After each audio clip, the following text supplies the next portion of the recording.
All right, so our first and most important aspect of business for today, and the reason that I try to call everybody together, first of all, thank you all for coming. I really appreciate it. I know it's really late / really early for a lot of you, so really appreciate you guys coming out and making the effort. We do know that the developers sometimes watch these talks, so they definitely have an impact sometimes on the future of our games, because we have like all of the different chats here, so we can see what a lot of the community thinks from all of the different regions. So we really appreciate everyone kind of showing up is kind of a big deal for us. So we have more regions represented basically every time that we do this. So this is really cool. It looks like we have North America, EU, Korea, Asia, and MENA all here today, which is kind of massive, because I think that's the most we've probably ever had. There are new node war changes on the global labs. Essentially, what's happening is the old system is being scrapped top to bottom. I guess kind of top to bottom. And they're doing this kind of King of the Hill system for node wars, where you're just going to drop a fort. You can use Hawatches offensively now. You can use flame towers offensively now. You basically spawn in at town and you have to run to capture a fort, and then you have to try to hold that fort until the end of time remaining. I'm curious, like, there are a lot of details that go into these changes. I recommend you look them up. There's plenty of YouTube channels that are covering it. Johnny5 has a good expose on it. I have an expose on it. Many channels that I'm sure Quendya has looked over it as well. I'm curious what everyone's thoughts are on the node war changes. Do you feel like these changes are good or bad, and for which team? Let's start, honestly. Let's start for T1, T2. Do you guys feel like these are kind of good or bad for like the new players? Brobear, why don't you translate to Korean there, because I did the intro and all that stuff, and then ask them how they feel it kind of works for T1, T2, and what Korea kind of thinks of the node war changes kind of overall, I guess. Okay. 얌비님, 일단 첫 번째 토픽은 이제 그 노드 전쟁인데요. 노드 전쟁 이제 변경 상황. 이제 뭐 화차나 이런 것들도 이제 공격 용도로 쓸 수 있고, 이제 여러 변화가 많이 왔는데, 특히 T1 티어 1이랑 2, 그 제일 낮은 단계 거점전 있잖아요. T1, T2. 그죠. 네, 그거에 대해서 어떻게 느끼는지부터 여쭤본데, 전체적으로 이번에 바뀐 것들. 저부터 말하면 되나요? Yeah. So you want his opinion first, right? Yeah. Okay. 네, 먼저 말씀해 주세요. 의견. 일단 T1, 전체적으로. T2 그 거점전이 이제 35인으로 나오잖아요. 네. 저는 그 이번 패치 되면서 그 진입 장벽을 좀 낮추는 패치를 하면서, 약간 진입 장벽을 낮추는 패치를 했는데, 기왕 하는 거 조금 더 그렇게 변화를 줄 거면 좀 제대로 된 변화 조금 더 줬으면 좋겠다 생각해요. 저는 되게 긍정적으로 보고 있습니다. 내전 변화 자체는. 오케이. 그 막 세팅이라던가 그런 거에 조금 더 제한을 더 두고 좀 더 공정한 1, 2단 거점을 하면 어떨까 싶네요, 저는. 네. Okay, so he's saying specifically for T1, T2, he thinks like this 35-man limit, which is supposed to like kind of lower the barrier to entry for like weaker guilds and newer players. And he thinks overall he thinks if they're gonna make changes like this, they should make it bigger changes, and he's actually optimistic about changes in the future too. That's his first impression as of now.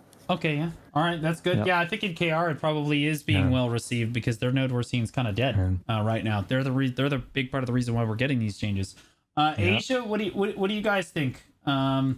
This is Annie. We'll ask Annie first, then we'll ask Steven. T1, T2 Can first. we ask Steven first? Okay, Steven first. Go ahead, Steven. What do you think T1, T2? What do you think the impact is?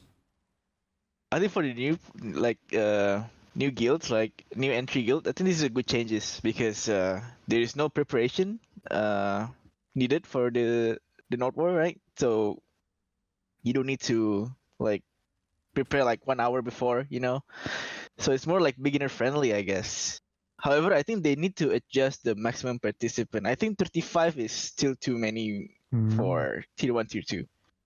You think? See, you think that, like, in general, 35, I don't know, man. I feel like I'm on T1s. There's some, you're right. In some cases, I think that the guilds are going to struggle. And I would generally agree with you that like having everyone have to drop on 35 man, I think is a little ridiculous, right? Like there's no option to drop it more or less, right?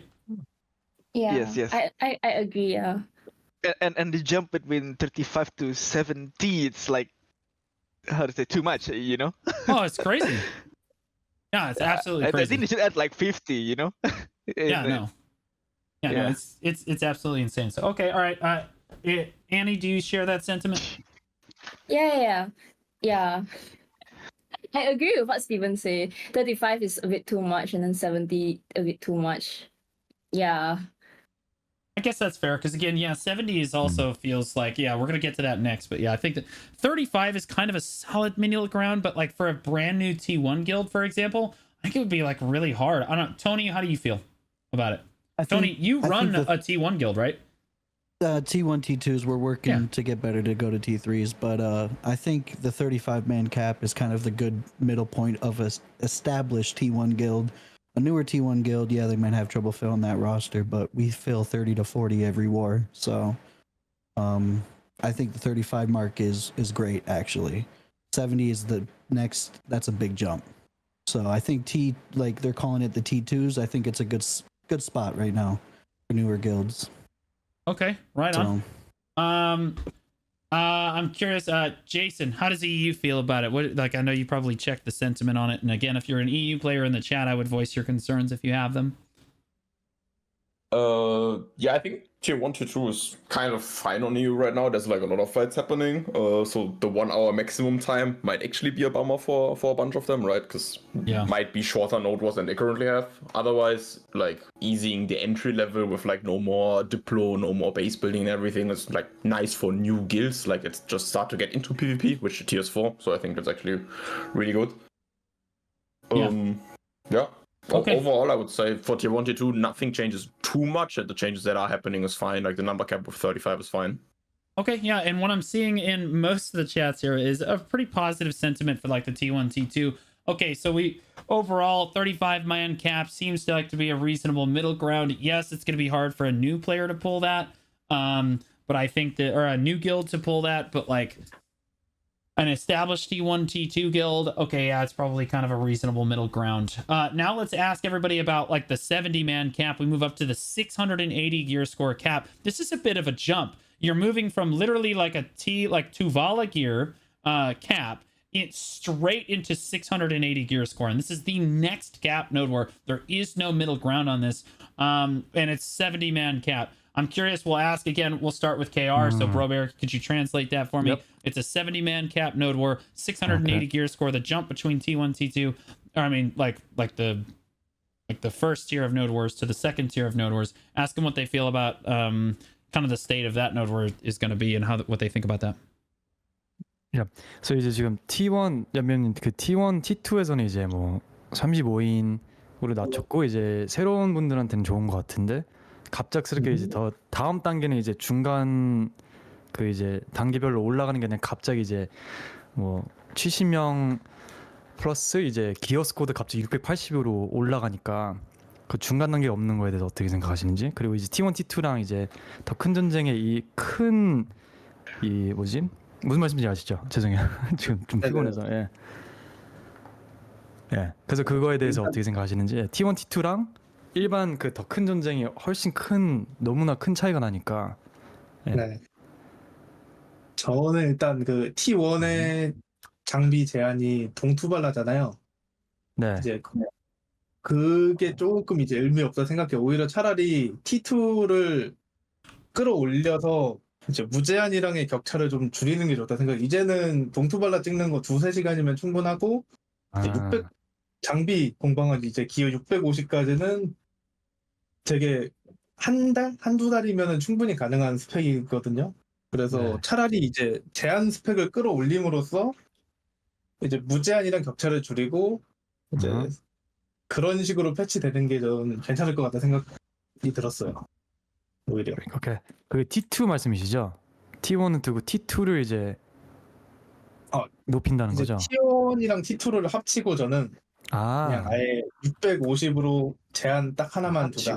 네. Okay.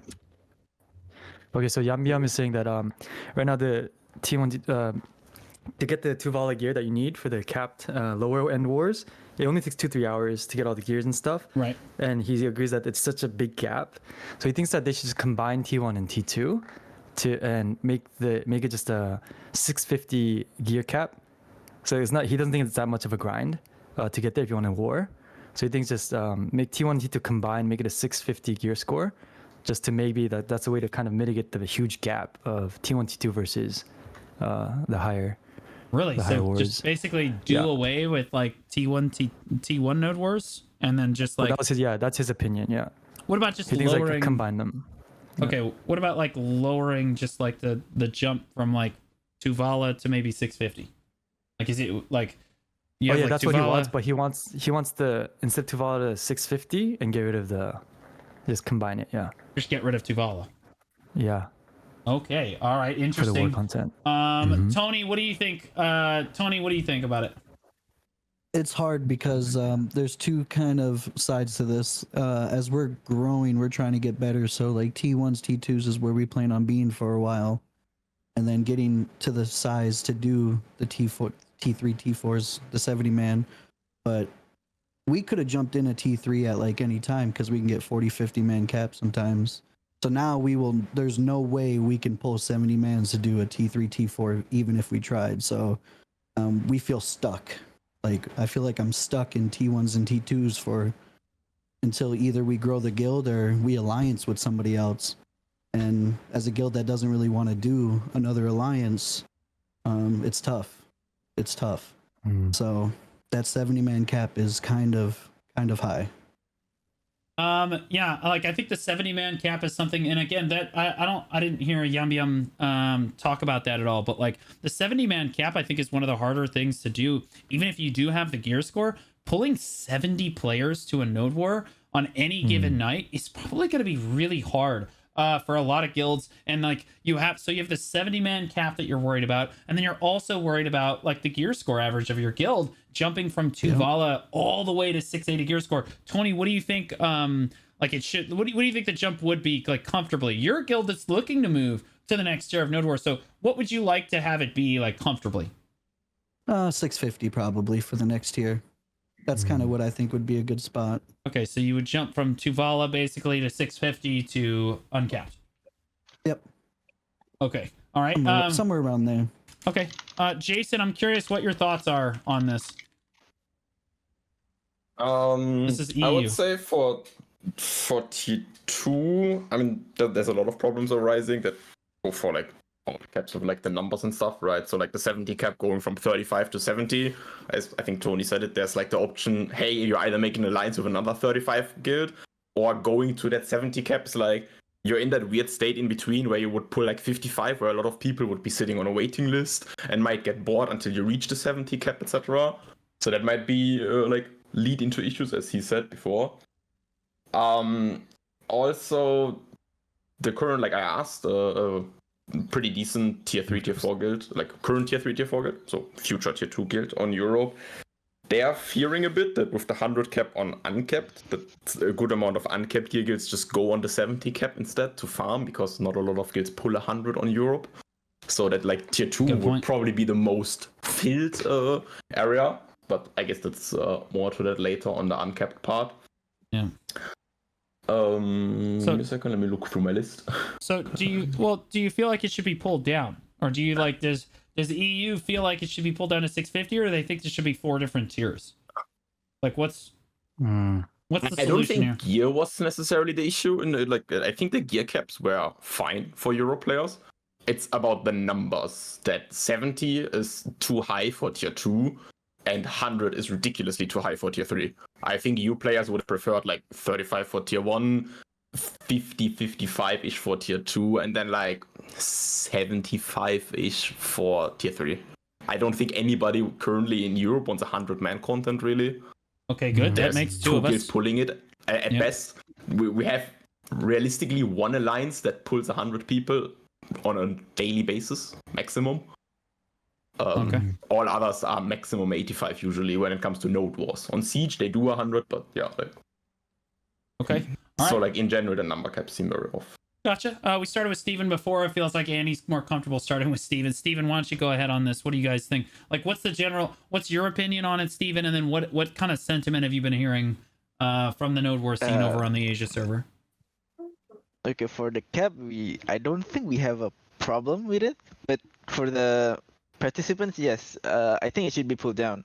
Like, at least from Medaya and Valencia pulled down to 50, and Calvin and Camasil pulled down to 70. Because I don't think we have a guild that can pull off 100 people on daily basis.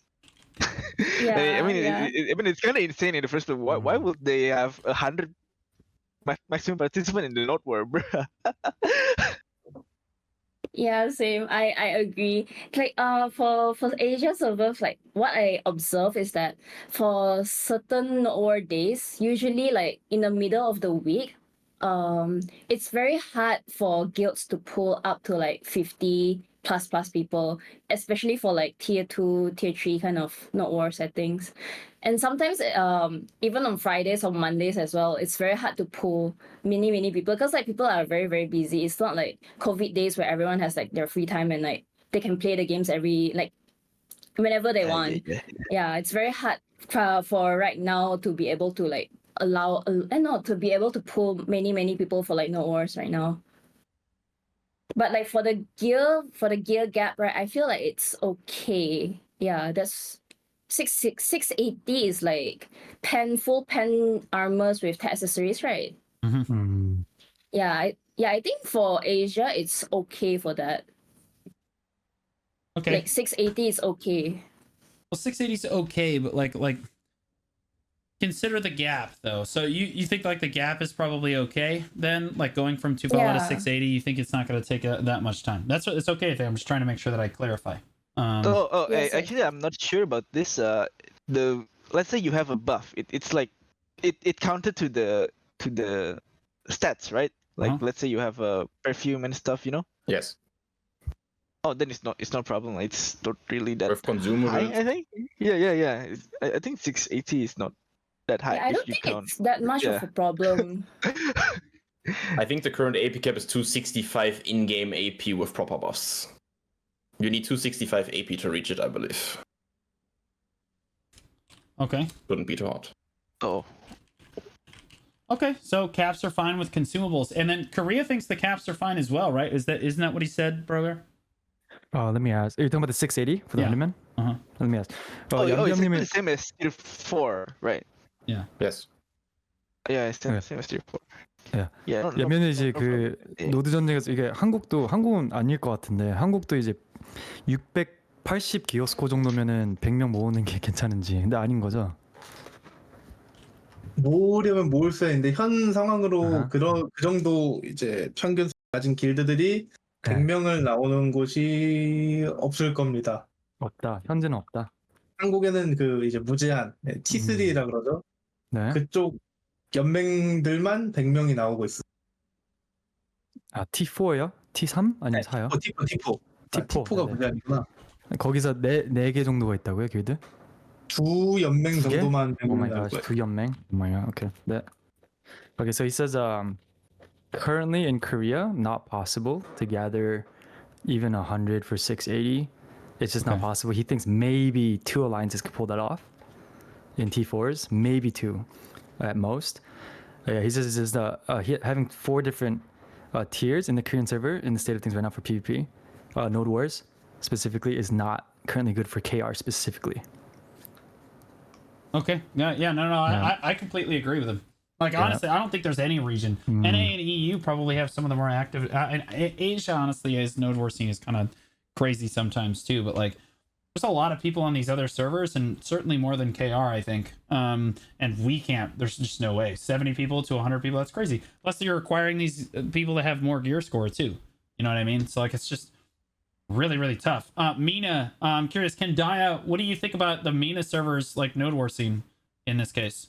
Like, do you feel like they can handle these 70-man caps, the 680 gear score? Do you feel like it's too much of a jump? What have you been kind of hearing from the community on this? I mean, actually, MENA server, when I talk with my friends, they said that this gear level is a little bit high. And also, this is my own thought about gear. Okay. The HP cap, it should be there. Because whenever you check the tier 3, the 100-man Kalfen and Kamasilvia region, you can encounter with only a few guilds, even in the biggest region in the entire world, EUNA or whatever you say. It's because preparing 100 men and become like one strong like fists, it is so hard. It's because of that all casuals and the normals, kind of big guilds will just directly go into tier 2. They will mostly go in there. And at that point, we will encounter with 10k HP player.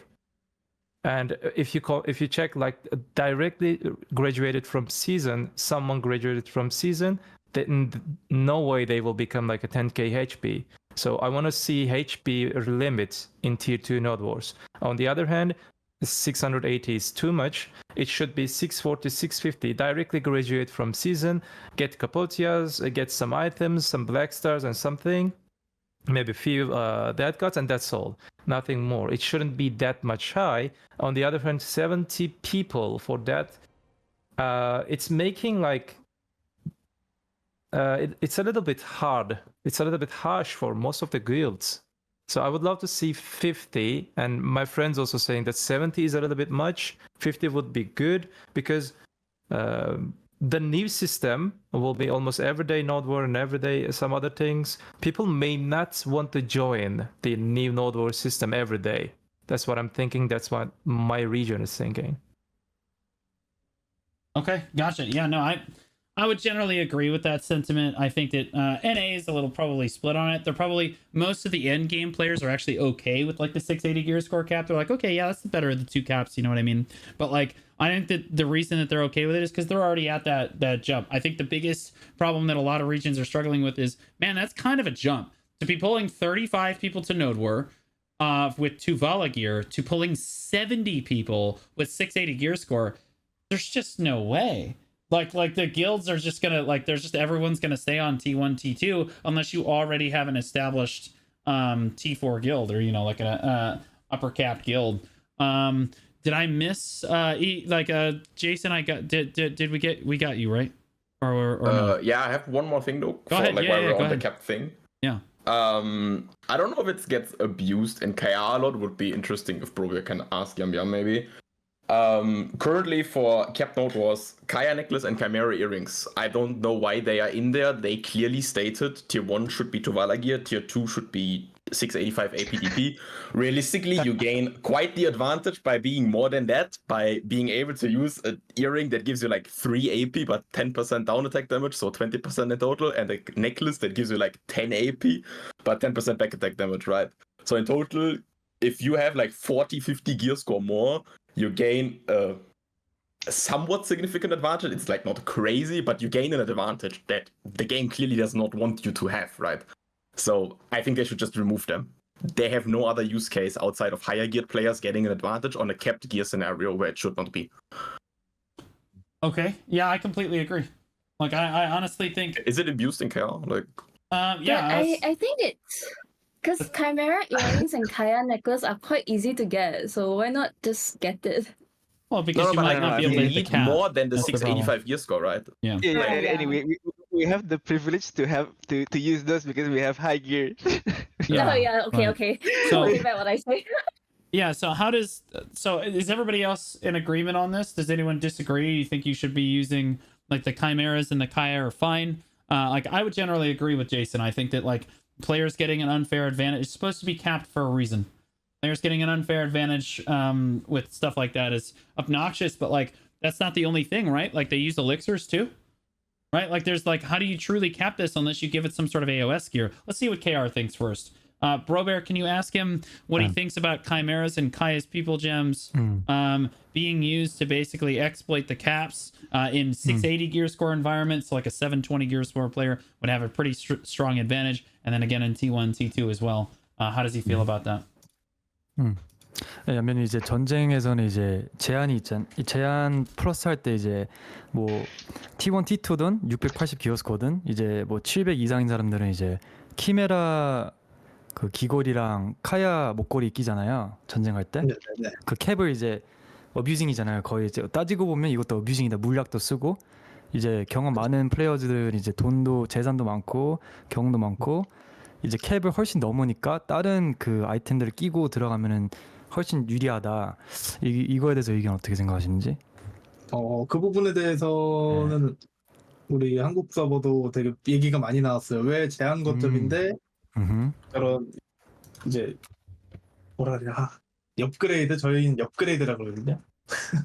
어떤 거요? 이제 뭐라? 업그레이드라 그래요 그거를. 업그레이드? 아 오케이. 이제, 업그레이드가 아니라 옆으로 아 업그레이드 시켰다 해서 업그레이드라고 네. 막 세팅 귀걸이 목걸이 뭐 도핑 네, 우회 세팅이라 그러죠. 네, 그거에 대해서 저도 말이 되게 많이 나오고 있습니다. 왜 제한 거점인데 이제 얘는 세고 얘는 약하냐. 이제 까고 보면 이제 이 우회 세팅으로 저 사람은 더 강력하니까 그렇다. 이것 때문에 되게 꾸준히 말이 나오던 건데 제 생각은 이거 다 막아버려야 된다 생각합니다. 그냥 공정성 해치고 제한 거점인데 제한이 아니게 되고 되게 불합리하다 생각해요 저는. 네. Okay, so he thinks that so in Korean they use the term upgrade, so it sounds like upgrade, but upgrade meaning like a shit grade, like a abusive grade. It's like a weird slang. Okay. It means it's like Yup shitty, grade, like alright, a shitty situation. Yep, grade. All right, got it. Yeah.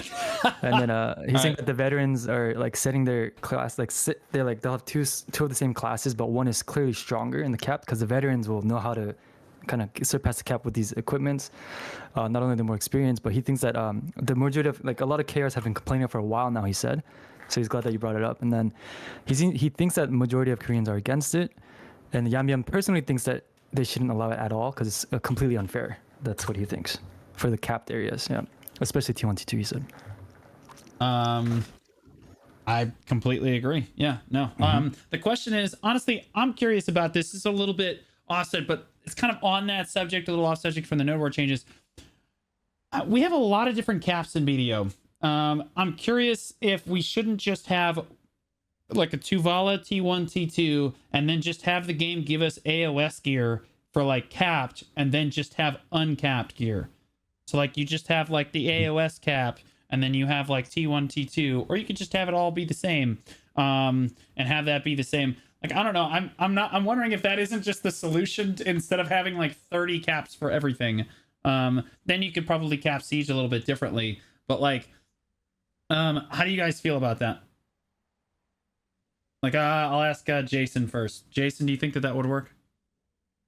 I think it would be especially nice for DP/hybrid classes or whatever, right? Because right now, shy players, for example, get completely shafted by the system because they can't allow high DP because otherwise, like, high geared player will be like invincible, right? So having like something like the AOS gear system would allow players to actually slot into more DP without making unfair advantages for like overgeared players. So I think that would be kind of nice. And then for Siege, as you said, you can just make Balinos the Tuvala one, you make the Medaya one the current tier 2 cap, and then you have your uncapped regions, right? So you can literally also only need the 3 caps.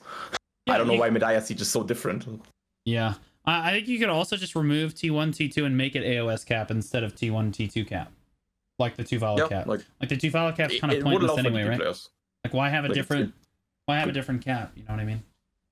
I don't know how much work it is for PA, but overall the system would for sure be better with that, because it also like removes the Kaya necklace thing instantly without them touching anything else, right? Like everyone the same gear. Yeah, Asia, how do you guys feel about this? Steven, I'll ask you first. Like having to choose a gear like AOS actually fixes cap wars, in my opinion. Like as a whole, like it fixes like any unfair advantage that Chimera and Kaya have, you know. I think like let's say if you want to be glass cannon, like it's easy to make a glass cannon build, and then if you want to be tanky, you can just make a DP build. Yeah, I think AOS gear is a good idea. Like you can get one of my viewers say like you can probably maybe make it like you can get those gears from the guild vendor for like 1 silver or something. So it's like fairer. It's fairer for like it's fairer or what? It's fair, yeah.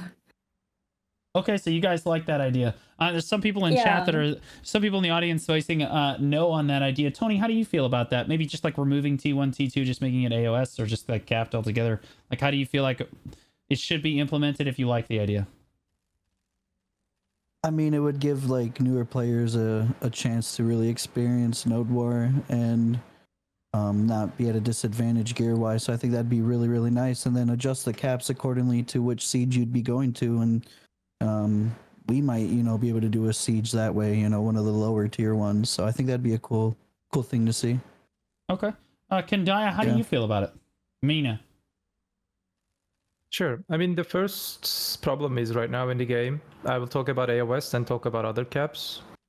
In AOS, as I know, there is no cap. There is a gear cap. That's why some other classes performing better than the other classes. For example, Drakania, Sage. I mean, whoever can stack more DP or DR easily from their nature, from their passives, and also can easily stack more AP and some other stats.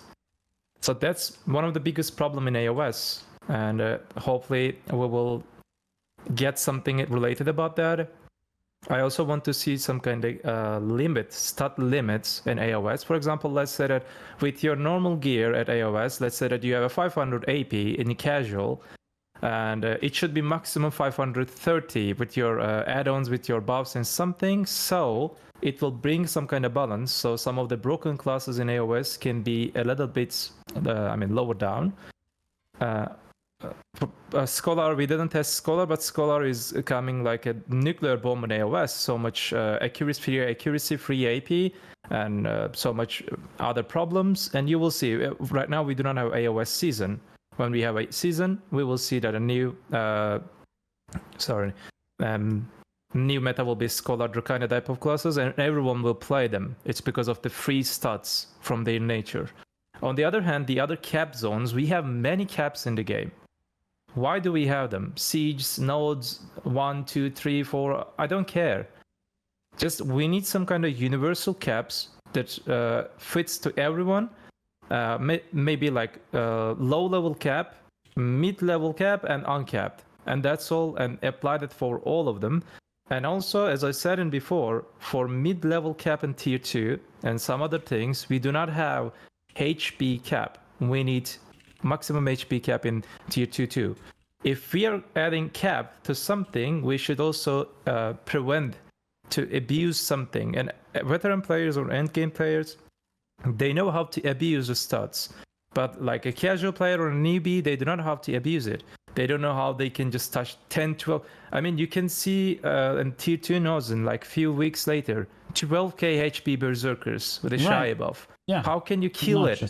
Yeah. I mean, so we need some kind of universal things that works for everyone in the game. No abuse, like Kaya, Shimmer, remove them.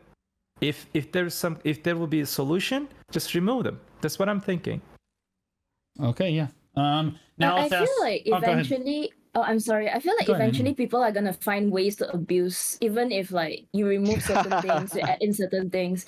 There are definitely gonna be like ways to abuse the system. Yeah. That's what I think. I don't think there's like a proper solution to these kind of things because people are smart. You're eventually gonna abuse the system. Oh, if it's less abuse, it's less open to abuse, though. I think is the biggest thing. Let's include KR in the discussion here. Yeah. He had something he wanted to say. Okay, yeah, go on. Yeah, he said he thinks that maybe he had an idea of like having the guild shop have like node war gear for the cap specific lower end caps, so that everyone can just access it through the guild shop. That's not too costly. Just have like a fair thing. Have guild war specific gear at the guild shop, node war I mean, and then also have node war specific elixirs available at the guild shop for everyone. And he thinks this seems like a fair idea for the capped node wars. Just having the guild shop, so everyone can before the war they'll just go buy at the guild shop and they're ready to go. Yeah. Yeah, I think that's reasonable, except for the specific. Yeah. The elixirs, I don't know if I agree with too much because I think it would destroy most of the elixir market. But it would also mean that people can't really exploit elixirs on capped. They would have to use elixirs on uncapped and PvE.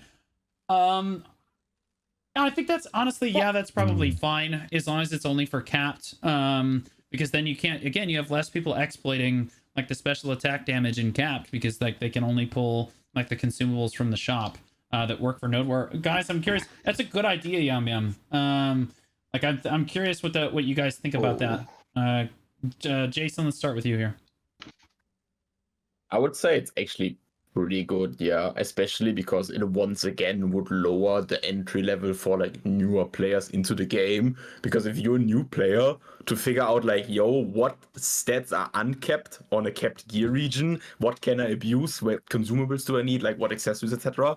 It's still a lot to learn compared to something that's supposed to be like the thing that you can do within a week of the game, right? So having like consumables and the gear from the guild shop and stuff for capped, I would think is very good because it, as said before, right, it gives the level of, hey, everyone is actually having the same gear, the same buffs, like except for like classes by itself that have certain class buffs and stuff, right? But outside of that, it actually gives everyone on the same blank page to play. But I think it's good.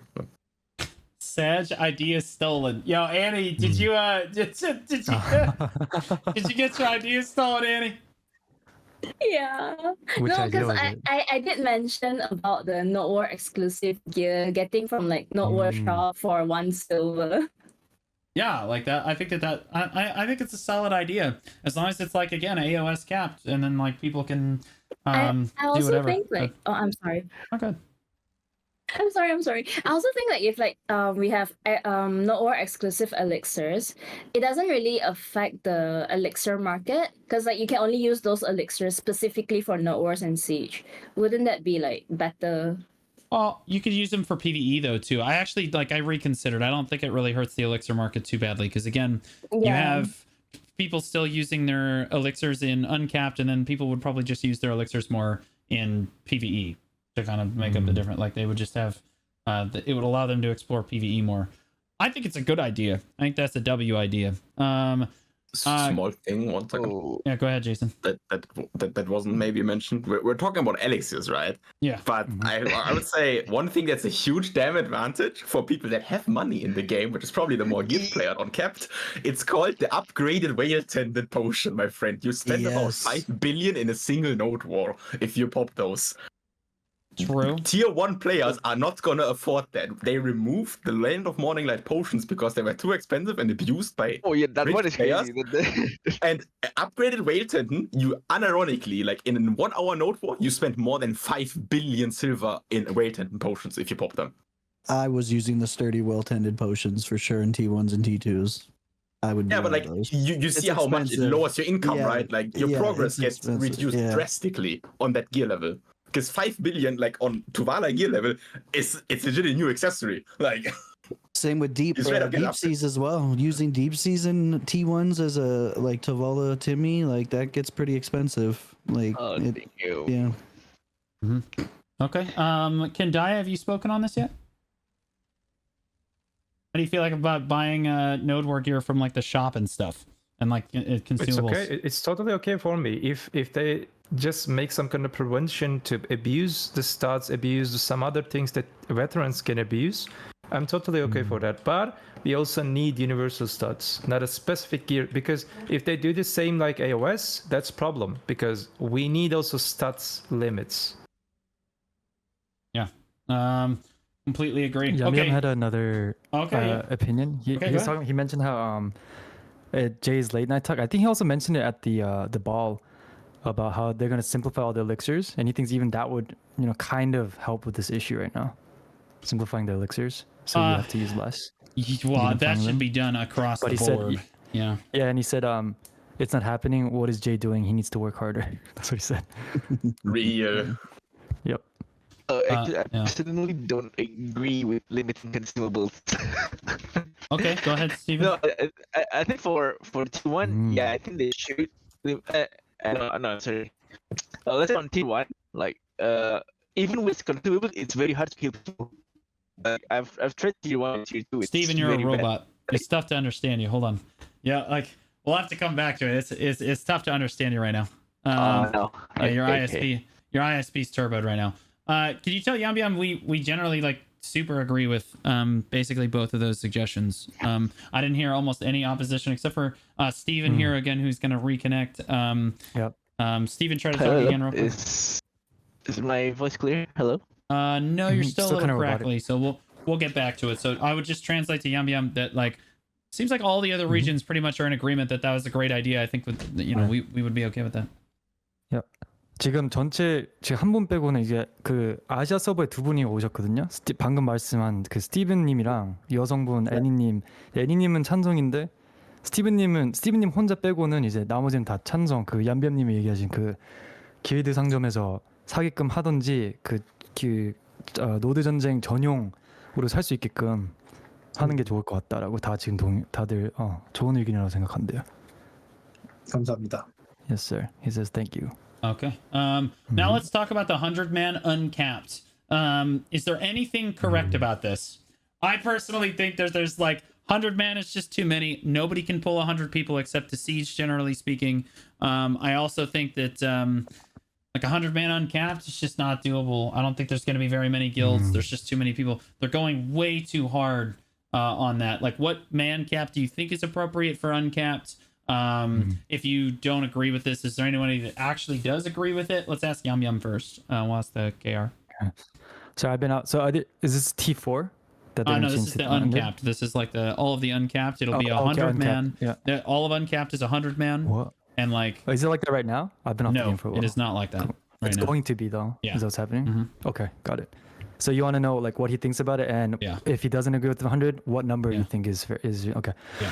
그래서 무제한 노드 전쟁에서요, 얌미암님. 그 이제 chat, 100명으로 we'll talk about rewards after. Remind me if I don't remember. 제가 검은 자막 안 한 지 한 두 달 돼가지고. It's good. 맞나요? Yeah, we need to talk about that. 했나? 예. 그래서 그 100명 생각 어떻게 하시는지 무제한에서만 100명으로 늘리는 거. 그리고 100명이 너무 많다고 생각하면 어떤 몇 명 정도가 적당할지, 아니면 100명이 좋은지, 100명 정도가 괜찮은지 어떻게 생각하시는지. 무제한에서. 이게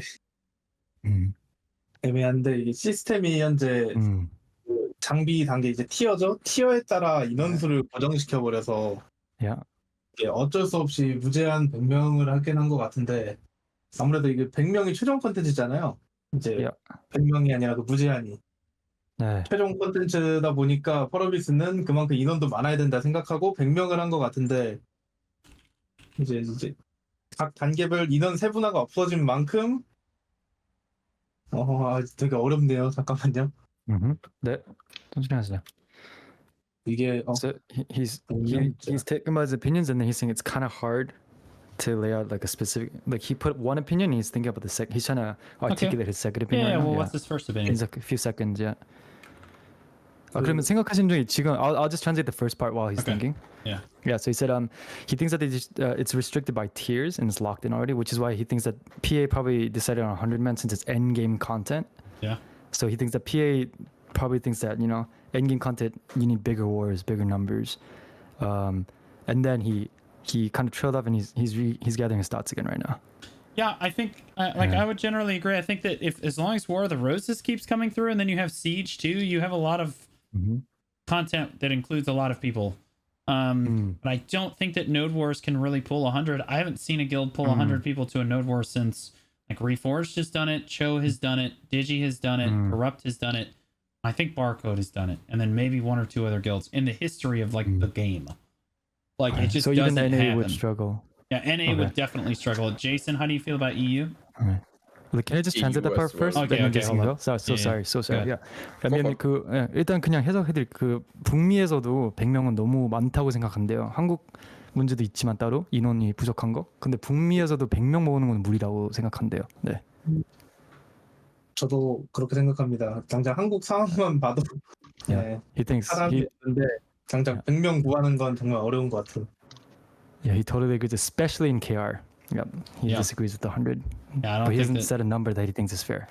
Okay. I don't think it's reasonable either. I'm curious. Do you have more?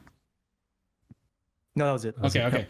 Jason, I'm curious what your thoughts are on this. I know you have notes on this. So, like, where do you think EU lies with the 100-man uncapped, and like, what do you think it needs to be changed to?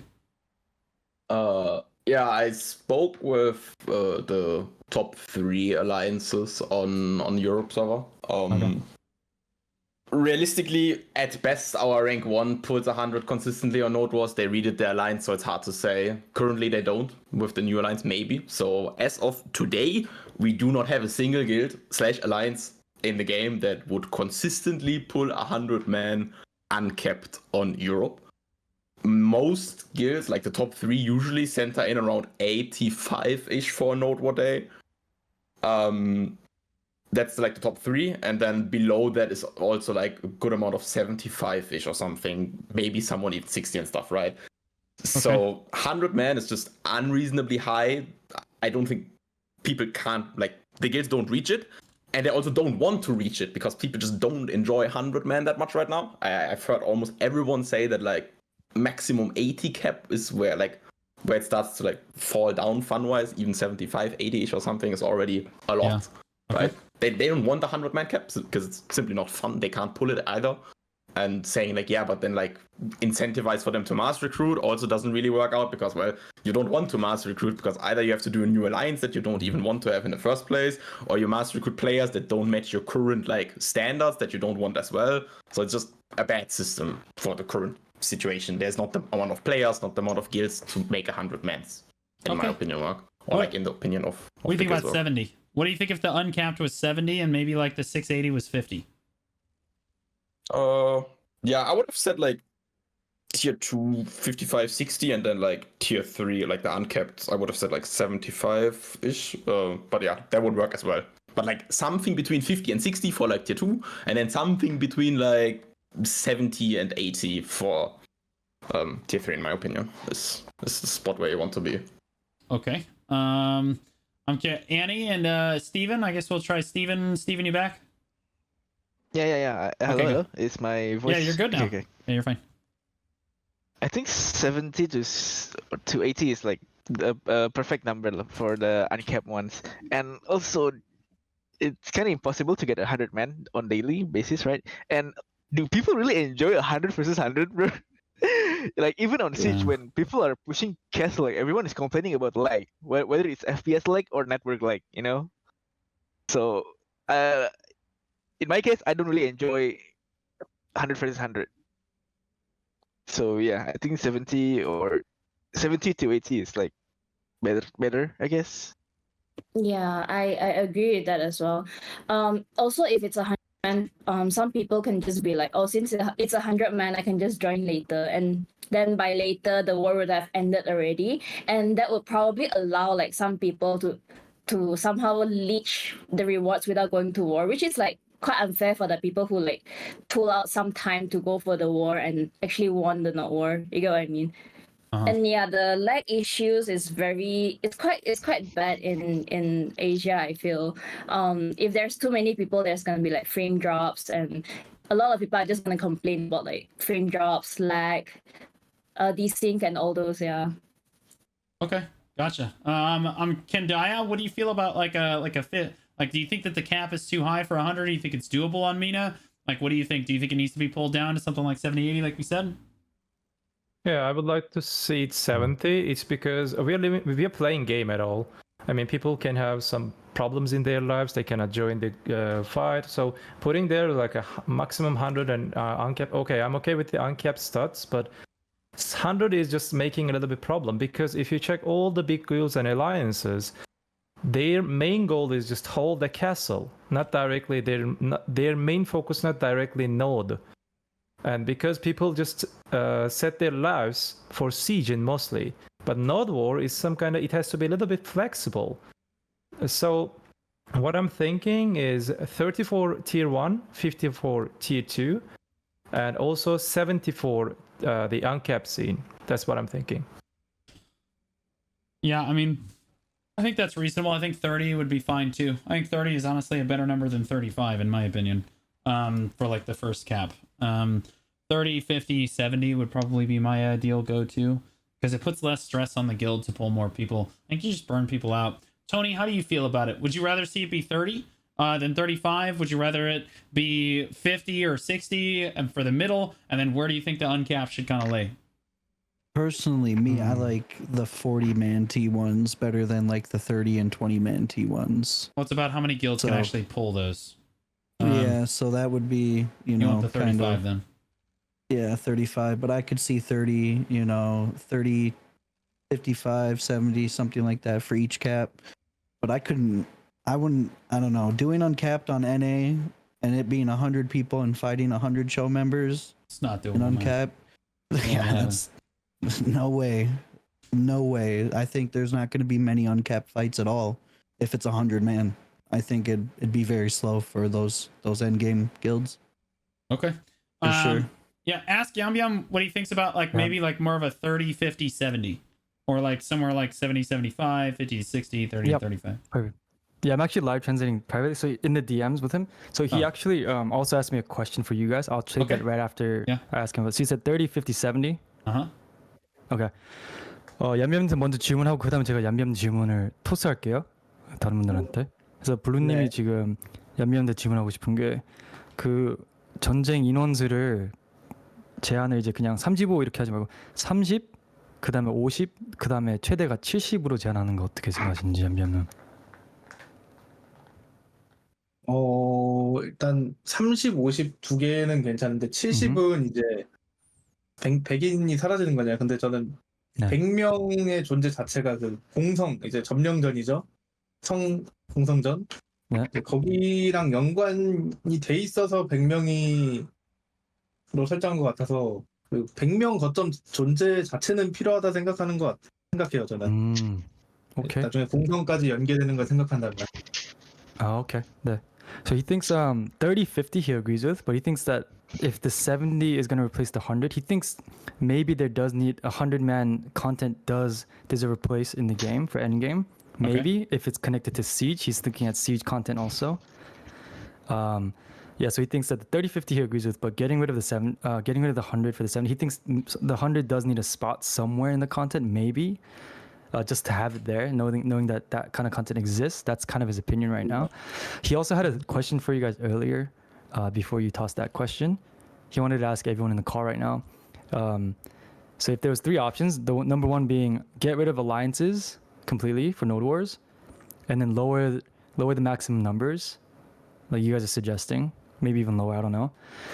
Number 2, increase the alliance numbers to 200 max, right? Alliance can have up to 200 members, and that way maybe you can make 100-man wars possible. And number 3, keep things the way they are. Which one would you guys prefer of those 3 options? So number 1, get rid of alliances, lower the numbers, participate in wars. Number 2, keep the 100, just increase alliance capacity. Or number 3, keep things the way they are. But you guys kind of answered with 30, 50, 70, right? Well, no, I think that no. This is alliance. This is a little different. This is how many people are in your alliance. 30, 50, 70 works for like 150-man alliance. Because that's what we're currently dealing with. If I personally think there should be, I think the alliance system should be pushed back to the 100 instead of the 150. I would rather see more guilds. I would rather there be just more guilds around, and they only have to manage like one core, of 100 people, than have to manage 150. I would rather see it just push back to 100, bring all of the man caps down to compensate for that. So have it be, again, I think that like in that case, it'd probably be like 25, maybe, I guess 30 is probably fine, 50, and then maybe 70, or 30, 50, 60 is probably fine in that case. But I would love to see them push the alliance caps back down to 100-man alliances instead of the 150-man alliances. I think that was they made that change for a node war scene that was unworkable, and they completely reworked it anyway, and then they left the alliance where it was before. I think it needs to be rolled back to 100-man maximum, and I think we would see more I think we'd see more guilds on the node war scene. I think that this new proposed node war system would be more fun because there would be more guilds on the node war scene, and I think that overall people would have more fun. Just my opinion. Let's hear what EU has to say about it. Could I translate that real quick? Actually, no, I'll type it to him. Keep talking. No, he's showing his Discord also when you're trying. Okay. Yeah, just go ahead. I'll type it. Okay, good. Okay, go ahead, Jason. I know a lot of people on EU dislike the alliance system. I personally would agree with Blue on the fact that, well, the second option is completely out of the picture. Going for 200 is completely out of the picture. People want lower number content, right? Yeah, that's madness. People want lower numbers, not higher numbers content. I think Blue's suggestion with making like alliances still being there, but making it 100 cap, and then like going for the lower cap node wars, as said, like with the 30, 35, 50, and then like 70, 75 or something is fine. You could even I would even cap siege below 100, to be honest, because like on a siege you should be higher than the highest node war member cap, because usually people pull more on a siege than they do on a node war, right? So having siege on like 85ish or something would work out in my opinion. So you could have 100-man alliance, siege limit to like 85 or something. Yeah. Would probably be the ideal situation, I would say, for you, because as said before, people dislike 100-man content by itself. There's a reason they can't pull it, right? Because they don't want to. The content is just outdated. There's a reason they don't go to 100-man node wars. They don't want it. It's just bad performance-wise, as Steven said before, right? So yeah, I think Blue's suggestion is probably the best one, with keeping alliances but maybe lowering the max number cap. Okay. Steven, what's your thoughts on it? Asia. Yeah, actually, I agree with Jason. Like, I think alliance should be there, but keep it at 100. Like, I think PA should just give up on like very large scale node wars. It's not gonna work. Yep. Yeah, I think The again, Korean kind of agreeing with you. Oh, sorry to cut you. Okay, yeah, no, I would agree that like if you're gonna roll alliances back to 100-man, you keep the alliance system, but you make it a maximum of 100 caps. So if you have 3 small guilds that are all super active and they can all pull guilds together, that will work. But then the caps for the node wars need to be brought down even further, because if you're talking about a 100-man cap, I think that pulling about 60% of that 100-man cap is the upper end of what most guilds are going to be able to do. Maybe if you want to do the uncapped content, 70 tops, but like even 70 is a little high. I think that like if EU with 150-man alliance is able to pull like 70-75 comfortably, then like with a 100-man alliance, they're probably only able to pull 60-65 comfortably. And I would say that that's probably the same for NA. And it's probably, I would go out on a limb and say that's probably the same for most of the guilds across the world. So like the man caps would have to come down even further if they roll the alliances caps back even further. But Annie, do you agree with this? I feel like they should keep things as they are in terms of alliance, or like keep the 150 alliance, but like lower down the number of max participant for node war, but keep the 100-man for siege. Because like I feel like most people, they don't really have much time for the weekdays to join node wars, but at least they can join siege. So there are gonna be more people joining siege. That's what I feel. Okay. Yeah, I mean that's good. It's a W. Tony, how do you feel about rolling the alliance caps back? I would like to see get rid of the alliance altogether. Really? Yeah, I definitely would like to see a lot more guilds out there, and maybe do something with the merc system. Add some more slots for mercs, something like that. I mean, I don't think you're necessarily wrong. I think that now node wars will be a lot easier for a leadership core to kind of manage. There might be more people that are willing to run guilds. Tony's not necessarily wrong there. Quendya, how do you feel about this? I mean, for node wars and siege, the alliance should be on the siege. That's what I'm thinking.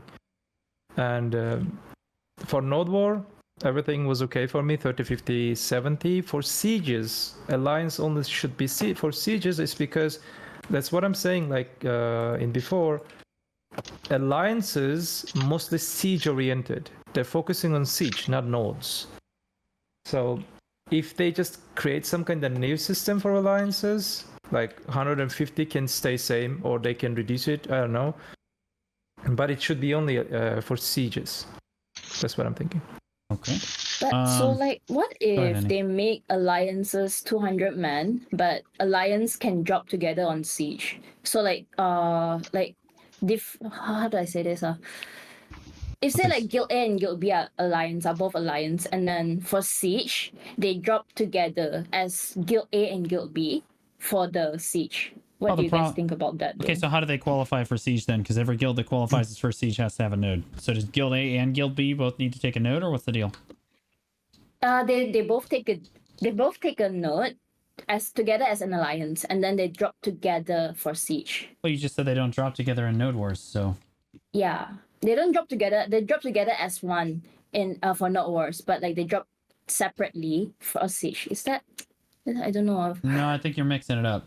Node wars, they'd have to drop separately if you're saying that they only should be allowed to alliance and work together for Siege, then in Node Wars they would drop as 2 separate guilds. So like the way you could run that is you could say that if one guild gets a node, then both of them can participate in Siege. Yeah. But then you might have the problem with guilds trying to skate into Siege that aren't necessarily supposed to be there because they formed a very quick alliance.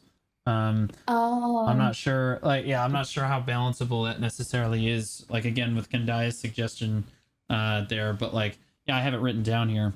Ask Yambyam what KR thinks about like potentially rolling alliances back now that we've kind of all spoken on it here. Yeah, I was translating to him, and we've been talking, and then the Korean chat also, just from the Korean chat, several people have agreed with your opinion about, they all think that lowering the alliance to 100 seems right after hearing your opinion. They're all saying bald brothers, right? And then after that, 야, 얌비암님 어떻게 생각하세요? 지금 현재 그 인원수 다 줄이고 싶어 하는 것 같은데, 근데 다 약간 의견에 동의하는 쪽이죠 지금. 연맹 줄이는, 연맹 인원수 100으로 줄이는. 네. 저도 그 거점점 활성화만 놓고 본다면은 최대 인원수 줄이는 건 괜찮다 생각해요, 저도. Okay. He says when it comes to Node Wars, he thinks lowering the max participant numbers is correct. 더 있었나요? Okay. Yeah, so lowering the max participant number is correct, but what about like the okay, so the alliances you already stated on. Okay, yeah, no, that's a great suggestion. Like again, we should have touched on that before, but yeah, rolling alliances back is absolutely something that I think needs to be done at this point. Like, and again, all they really have to do is they just have to adjust the caps to push them down so that they only have to pull a percentage of the guild. You don't want to have to overstress guilds. You understand that a lot of Node War guilds like to Node War 3 or 4 times a week. If you're constantly forcing, you're going to be obligated to pull 60 people, or in this case, the way they have it currently, 70 people, 3 or 4 times a week, and then for Siege as well. It's just not doable. Like, but if you're requiring them to pull 50% of the guild or even 40% of the guild 3 times a week, doable. With Siege once a week, where it's 100 man, doable. And then they have, whatever, the Kama versus Odalita, War of the Roses on Sunday, every other Sunday as well. So like, you've got that going on too. Now I'm curious what, really quickly, for rewards for Node War. I personally think that Node War rewards need to be increased pretty drastically. Again, I don't really feel like they're kind of where it's at. And I think that they probably need to be deposited directly into the Black Spirit safe. I don't know if the Node War shop is necessarily the way to go, but like, what do they think about getting more Node War rewards? And then what should that look like, guys? Let's ask KR first. 얌얌님, 이제 노드 전쟁 때 보상을 더 높여야 된다고 의견이 나왔고, 그 보상 받을 때 그 따로 그 무슨 뭐 전쟁 상점이라는 뭐 그런 내용 얘기가 있었나요? 보상 받을 때 추가 보상 얘기가 있었고, 개인별 추가 보상. 네, 개인별 추가 보상. 네. 그래서 얌비암이랑 한국 유저분들도 그 이제 노드 전쟁 보상을 더 좀 짭짤하게 좀 더 맛있게 해줘야 된다라고 생각하는데, 여러분들은 어떻게 생각하는지 물어보시네요. 일단 저는 보상 적다 생각해요. 솔직히 당장 거점 한 번에서 비약 도핑, 이제 엘릭서나 고래 복제 쓰는 것만 해도 수억인데, 당장 이기면 8억, 10억, 이번에 패치돼서 이제 많아봐야 12억 정도인데 너무 적은 것 같아요. 거점 보상이 쓰는 거에 비해. Okay. He says that he thinks that rewards should definitely be increased, like you said.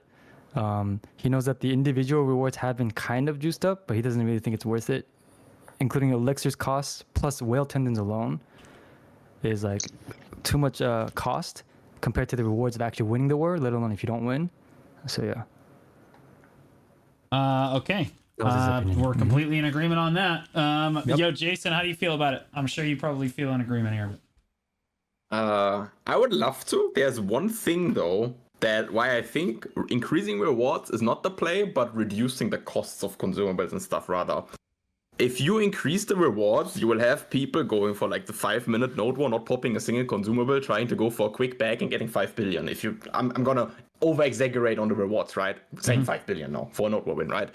Which is gonna be fine. 5 billion, for example, would be fine if you actually fight for full hour popping, full upgraded weight and stuff. Then you go out with maybe net plus minus 0, right? But then you have this thing of like some guilds might want to abuse it just for the rewards, and it's like completely broken money, and some guilds get out plus minus 0 money, right? So instead, I would like to see like the current rewards of like 1 billion, maybe 1.5 or something for the hour node war system. Perfectly fine, in my opinion. If you actually get that money at the end as a net plus, why not spending 4 billion in the node war in the first place, right? So as we said before, getting consumables from like the guild shop, like the upgraded weight attendants, which is by far the biggest cost right now, and perfumes and stuff, right? I would prefer that a lot. So lower the cost of consumables to play the node war, and maybe not increase the rewards as drastically. So you don't have the system of, hey, we try to just go for the rewards but not pop something, versus we pop a lot of consumables because we're interested in the PvP aspect of it, and then we get minus silver or plus minus 0. Yeah, no, I completely agree. Just like the problem is they up the rewards for PvP, but like then you have to waste all these consumables. You end up losing money like regardless. They need to like double or triple the like what you're getting out of it, because otherwise you end up losing money altogether. Like you're just constantly losing money. Steven, how do you feel about it? Like they adding potentially like node war rewards, like more rewards for node wars and large scale PvP in general. I think I agree more of the increasing the reward instead of lowering the consumable. Because lowering consumable, it affects not just for wars. It's like it affects like on PvE as well, on like elixirs, you know. But yeah, but you don't spend weight attendants in PvE, do you? Like, yeah. Oh yeah, I mean and that's by far the biggest driver right now, kinda, right? Like I don't mind popping 40 elixir rotations compared to popping 200 upgraded weight attendant elixirs. I'm gonna be honest, or like potions. It's crazy, bro. Like the price for the upgraded weight attendant potion completely rips you apart. Everything else is negligible compared, like. Yeah, that is actually true. Yeah. But yeah, I think they should just increase the not war rewards. Yeah. Or maybe like adding consumables as a reward as well, like guild league rewards, you know, gold bars and consumables. Yeah. Okay. I also think like we should increase the NOR rewards, because people spend a lot on consumables. If we lower down the consumables cost, then it will be destroying the market for life skillers who earns from consumables they sell to like PvPers. So I feel like increasing NOR rewards is a good idea. Yeah. Don't you guys feel like you would have the issue though of like trying to just snipe for rewards and stuff, where all of a sudden people are like, there was an issue with guild boss murking in KR for 1 billion, and if you up the rewards of node war to match your costs, you would have to make it 5 billion for a node war win to match the costs of popping full consumables the entire time, right? If you allow a guild with 10 minutes of PvP popping a drought like twice to get 5 billion, don't you think like a lot of people are going to complain about that? It doesn't have to be 5 billion, but you have to increase it. I think that there's a middle ground. I think there's a middle ground. Yeah, but if you want like uncapped to have the like make a net plus, if you pop like all consumables that the game allows you to pop right now in 1 hour of PvP, you go through 5 billion plus. Yeah, I mean, no, I believe me, Jason. I'm aware. The problem is that there's not going to be a fight on uncapped. It's literally just going to be a snipe, and then they're going to get it for free without popping any consumables. So like, you see the issue then, right? Oh no, yeah, no, I see the issue for uncapped, but like seeing like capped can have its rewards increased pretty dramatically. I think that you can probably increase uncapped too, and not really have any problems. So you could increase it to probably 2 billion net silver. Like you can literally double what it is right now and not really have a problem at all. I don't think you'd really even see any inflation. You're talking about giving like 100 players an extra 100 billion silver total. Like that's nothing in the grand scheme of things. That silver vaporizes for players like that. So like I think that like overall just doubling it would be like a reasonable step in the right direction. Quendya, how do you feel about upping Node War rewards? I mean, for right now, if we just not think about the consumables, Node War rewards are amazing. But when we started to think about consumables, everything is just turning into some kind of chaotic situation. It's because it depends the player overall, but mostly people using like close to 1 billion for consumable if they really want to have fun from the Node War, and if there's some kind of competition in Node War between two guilds, that's turned into like over 1 billion per one Node War. What I'm thinking, they can add some kind of special elixirs that we can only use at Node War in guild shop. We can buy them for kind of like low price than compared to the other central market. And at that point, people may think that what about the life skillers? At that point, we should just ask from Perlabis, where is the Imperial delivery for alchemy? They can make it more viable, so it can bring some kind of balance. They can normal life skillers, they can keep sell their elixirs in long term, and also people will not use that much elixirs in the rotation or perfumes or some other things in the Node Wars, and they won't lose money. And it also keeps the inflation lower, because right now is like a billion silver worth of reward. So even if like it will be maximum 50 billion average for every Node War, so there is no problem. I think that might be a good solution. Fix the life skill incomes for life skillers, add a new way to use the elixirs. But they can add some kind of one potion that contains every buffs in the elixirs, like a universal elixir for only Node War, for only Siege and some other things. And also it prevents the inflation too. That's what I'm thinking. Okay. Tony, how do you feel about it? Increasing Node War rewards. I think increasing the rewards are a must. I want it to be something people can be like, oh crap, that's actually good rewards. Let me participate in wars. Give them the incentive to try wars, or to, you know, participate more. I think going to like the Black Spirit safe would be nice. Give it to the people who participate in a war. But if they don't win the node, but if you win the node, give it to like your entire guild, kind of thing. Make it so people want to participate in wars. Okay. And up it. And stop making me make crystals. Give me elixirs and give me raw silver, please. That's what I would want. Let me spend it on what I want. Making crystals, maybe not.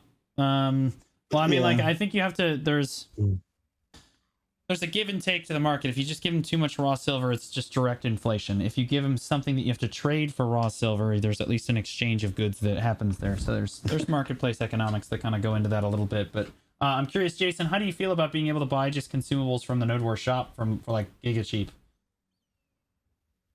I mean, it's fine. I'm fine if they make it. And the whole topic of saying like, hey, like you would need to increase the rewards by so much that I mentioned earlier. 80% of costs from that are from upgraded rate and potions. Like it's one item in the game. I'm sorry, it's so flawed. It's a single item in the game. Elixir rotation costs nothing compared. Like I'm perfectly fine with elixir rotation. Even perfumes are okay to pop. It's not that much either.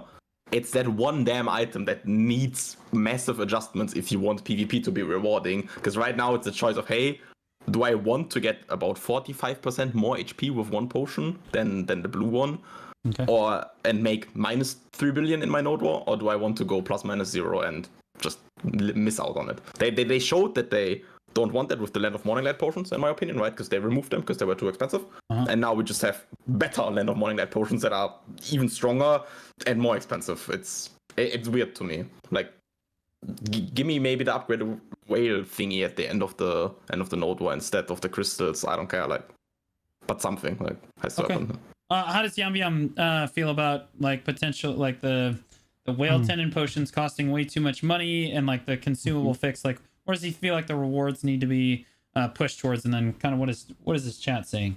Like, does something need to be done about whale tendon potions, or should there just be consumables buyable from the shop specifically for Node Wars at each tier and even uncapped? Like,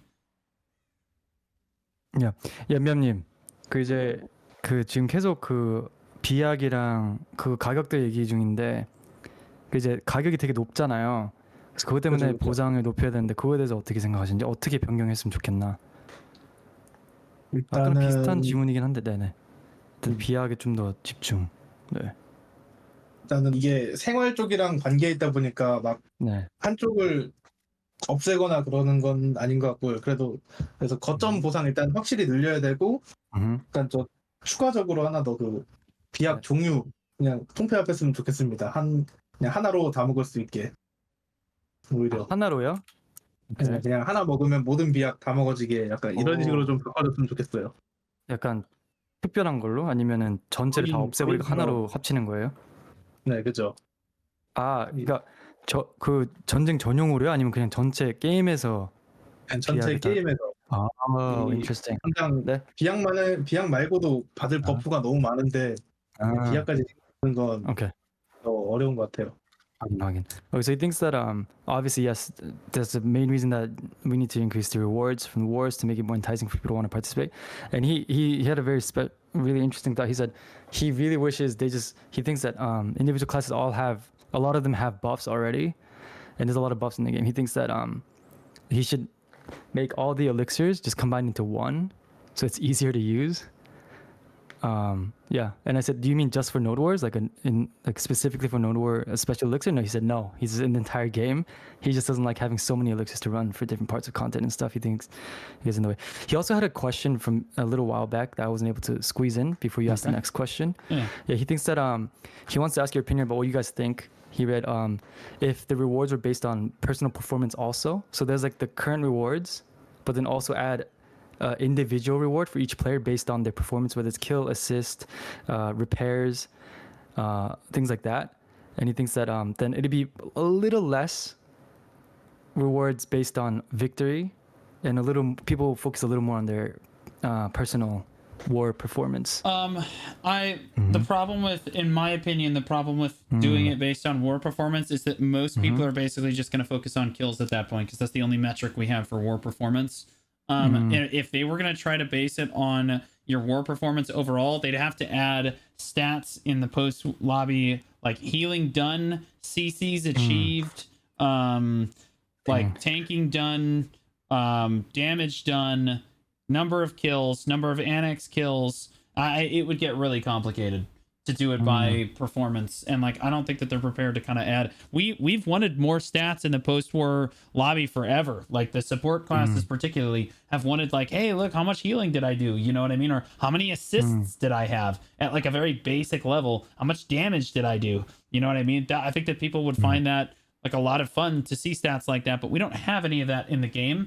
I think that like performance-based stats would be okay if they added a bunch of different performance like metrics to the game, because like how are you going to cover a succession berserker? Well, it's got to be probably the number of CCs and the damage taken. How are you going to cover a shy? Well, that's got to be buffs, CCs, and like debuffs, right? Okay, well now we got to look over at like how do you get a metric for a DP mystic? Okay, that's the number of CCs and slows landed, debuffs, you know, like that's, it would be hard. You would need a lot of metrics to work with, and then like that system, I think, is just, that'd be really complicated for them. If they could do it, it would be great, but like I don't know if it's necessarily practical. Let's start over with Jason again. Jason, how do you feel about that idea? Yeah, I think people would care for their own, like, we already have the issue that sometimes people don't go for objectives, but instead go for like skirmishing on the side for their KDA and everything, for the big Reddit plays, montages and all of that, right? I think it would just amplify that even more. As you said, DP players get completely shafted, like Shies get completely like ripped over again, getting no rewards at all, probably, if it's based on KD or anything like that, right? I don't see a practical way, in my opinion, of making that system without having the issues of people just going for those individual rewards instead of actually following the shot caller then afterwards. Okay. Annie, how do you feel about it?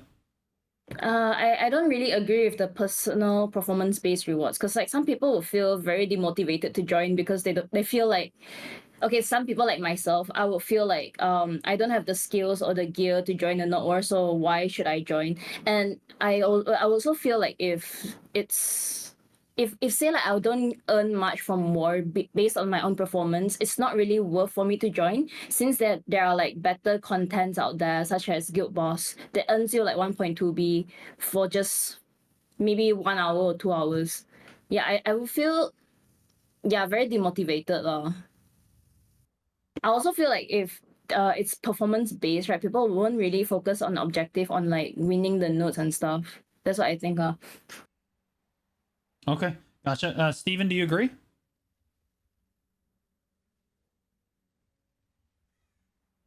Okay, Steven's not here. Quendya?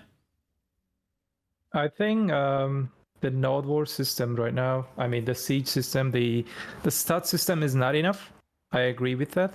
I mean, I want to see more details about the stats, what I'm doing, what I did in detail, but the application, the part that we extra reward, it's not applicable for this game because not playing that MOBA game. That's mostly comes from the MOBA game mentality, and in this game, even we have 10, 15 different type of CCs, some other things. So it is not making this game applicable, and we have tons of different stats turning around the background. Calculating that and creating some kind of average, it's impossible for this game. That's what I'm thinking. But I want to see more details about stats for everyone. Not only kill, not only that, not only kill, cannon or something, everything. Gotcha. Hello, Okay. hello. Yep. Okay, Steven, what do you got? Oh my god. Yeah. I don't agree with those as well. Like individual reward, I don't agree. Because yeah, people will focus on kills. I don't want another competitor making montage. No. PvP. That's fair. Yeah. And Tony. No, I agree with most of what everybody has to say. I think it would entice people to do other things and not listen to the shot caller, so keep the reward all the way across the board. But it would be nice to see more stats and more like objectives placed or things for like defense team. It would be cool to see more like stats post war. So Okay. Gotcha. All right. Does anyone like to Brobear, you want to take a second to translate that, or I assume you're kind I'm of translating right now through DMs, and he's showing the DMs on the stream too, so it's fine. Yeah. Okay. So I we're don't good. cut you guys off. I've been translating No, everyone's you're thoughts. you're fine. Yeah. Like, okay, so I'm curious, does anyone else have the node war? Like, I was gonna move on from the node war changes here. Does anyone else have any more thoughts on the node war changes that didn't get to express? did we talk about the 1 hour mark? How everybody felt about that's it being Yeah, we didn't talk about being that. only an hour now? I think that 1 hour is probably okay if they roll back all like some of these other things that we talked about. I don't know. I feel like it's really short. Like, honestly, like I feel like if it was 2 hours at maximum and at a minimum it was going to be 30 minutes maybe, I think it would probably be better. But like, I don't know, I'm back and forth about it. Like, some people really like it. So I think North America is kind of split on it overall. Correct me if I'm wrong, Tony. How do you feel about it? I like the 2 hour wars. You know, when you have a good war that lasts a while and you get a chance to really PvP, I think they're fun. That's fair. It's tougher to plan around. Brobear, do you want to ask Yambyam about like the 1 hour like node war change? Like how they feel about, like, is it too short, or is it's potentially only 20 minutes long? 그 지금 1시간 제한에 대해서 어떻게 And good morning to 생각하시는지? EU as 국민이 well. 약간 2시간 정도는 필요할 것 같다. 적어도. 근데 의견이 조금 갈려져 있는 것 I 같아요. am so 대면이. hungry right now. 그래서 얌얌님 또는 이제 한국 유저분들 어떻게 생각하시는지, 그리고 아까 그 물약 합치는 이야기는 약간 묻히긴 했는데, 괜찮습니다. 한 시간 얘기는 꺼내긴 했는데 지나갔어요. 예. 네네네. 예. 1시간 패치, 저는 지금까지 패치된 이후로 거점전하면서 딱히 신경 써본 적이 없는 것 같아요. 그만큼 지금 한국 서버 길드 풀이 적다 보니까 이게 되게 금방금방 끝나요. 예. 그래서 1시간 넘어가는 경우가 거의 없어서 딱히 그 패치에 대한 반응은 따로 없는 것 같아요. 그냥 네. 패치 넘어오든 말든. 오케이, 상관없다. 1시간으로 하든 더 길게 하든. Thanks for the prime sub, Tony. I appreciate that. 맞나요? 네네네. 오케이. 잠깐만. 채팅창에 1시간 때문에 제대로 못 싸운 상황 있다고. 오케이. 실제로- 그러면 얌얌님 의견 플러스 다른 그 챗 네. 유저들 의견 또 합칠게요. 그것도 추가드릴게요. 이런 의견도 나왔다. 블루 어디 갔어? 3파티 하시는 분들은 시간이 부족했다. 오케이. 3, 4는 시간이 부족했다. 근데 또 전체적으로는 1시간 잘 넘어가진 않다. 오케이. 네네네. 근데 한 시간 너무 짧은 경우도 있다. 오케이. 아 한국은 이미 1시간이에요? 네, 지금 1시간 어 1시간이구나. 블루 오면 얘기할게요. I'll translate it once Blue's back. Where'd he go? Bathroom? No idea. He disappeared. Maybe an emergency. Did he order food? Wait, is Blue also East Coast? His time zone? I'm not I have no idea. I think it's like 3 a.m. for him or stuff now. No. Yeah, it's Yeah, like- 4 a.m. for me. Okay, I'm Me back. too. I can hear you guys. wondering- It's fine. Yeah, I are can you hear you also- all. are you I also was putting East in a Coast? pizza. Oh, yeah. I was Oh, putting in a pizza, pizza. okay. Nice, We're nice, good. nice. Yeah, I'm here. Word. So yeah. So Yambyam said that personally he thinks that KR isn't too worried about the time whether they put in the patch, whether they may increase the time or not, but because they're currently already on a 1 hour limit. But then a few people in the chat were talking about how T3 plus 1 hour is definitely not enough. They didn't get enough fighting done, and then it just ended with no winner. So definitely, I think some people are saying it's too short, and then the rest are like they don't care because they've never been past an hour usually. It's either dead or it's like a good fight. That's it. That's the way KR is right now. Okay. So Alright, they yeah, don't it's- care, and they either fair. want more time, like you guys are saying, at least 2 hours, or they don't mind having more time or short time. Yeah. Okay, so there's not kind of indifferent on the time. Jason? Yep. I think across the board, people on Europe are sad about the 1 hour maximum time. Like tier 1 usually has pretty good and long fights currently going, so I expect them that they want to keep the 2 hours fights going in the future as well. On tier 3, tier 4, so future tier 2, I merked a bunch of times and it's usually been above an hour I forgot fight to as put well. the timer for the pizza. So I would be surprised if they wanted to be shortened down. And for the uncapped guilds that I asked, also the same thing. The 1 hour is just a bit sad, especially if you it's like, for example, if you only have 3 guilds, right? There's only going to be 1 fort with RNG time, so your node war literally might end in 10 minutes. You spend more time buffing up than fighting. Like, if you get unlucky. Yeah, true.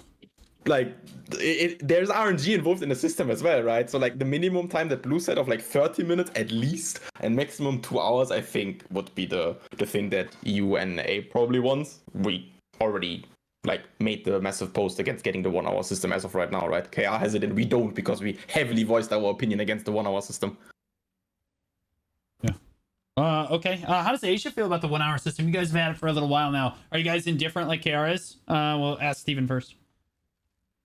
I think for the new system, I think 1 hour is probably fine. I mean, it's hard to say, but if I'm reading this correctly, we will get more PvP than hitting annexes, right?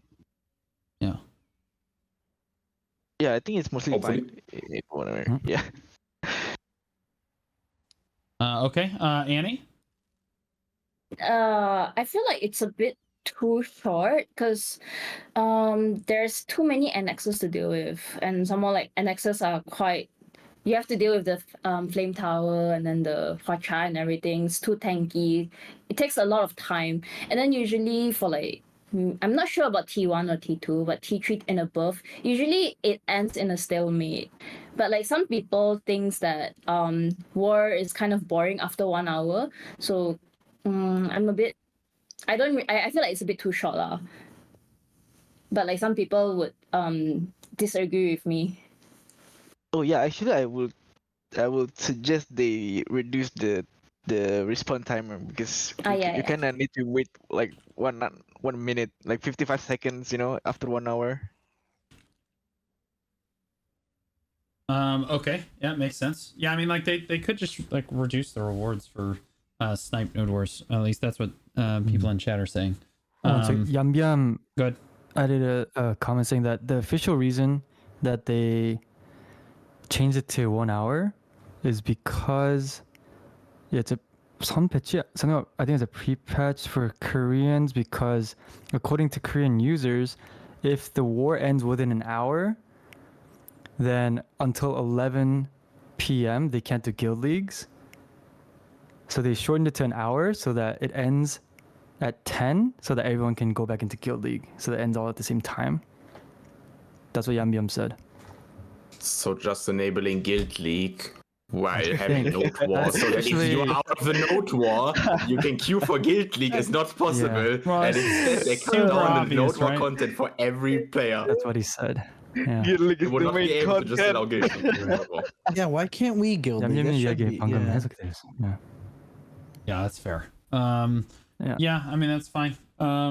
Like I don't know. I don't think you should be able to guild league during Node War because otherwise it'll encourage people to do guild league over Node War because guild league is more fun. Mhm. No, like once your guild is out of the node war, that's what I mean, right? It's like Oh, Yeah, once yeah, you're yeah. fought, You should just it's like immediately gone be or able whatever, to- right? yeah. Like just Instead instead of cutting down the node war time for 1 hour because of that, like what?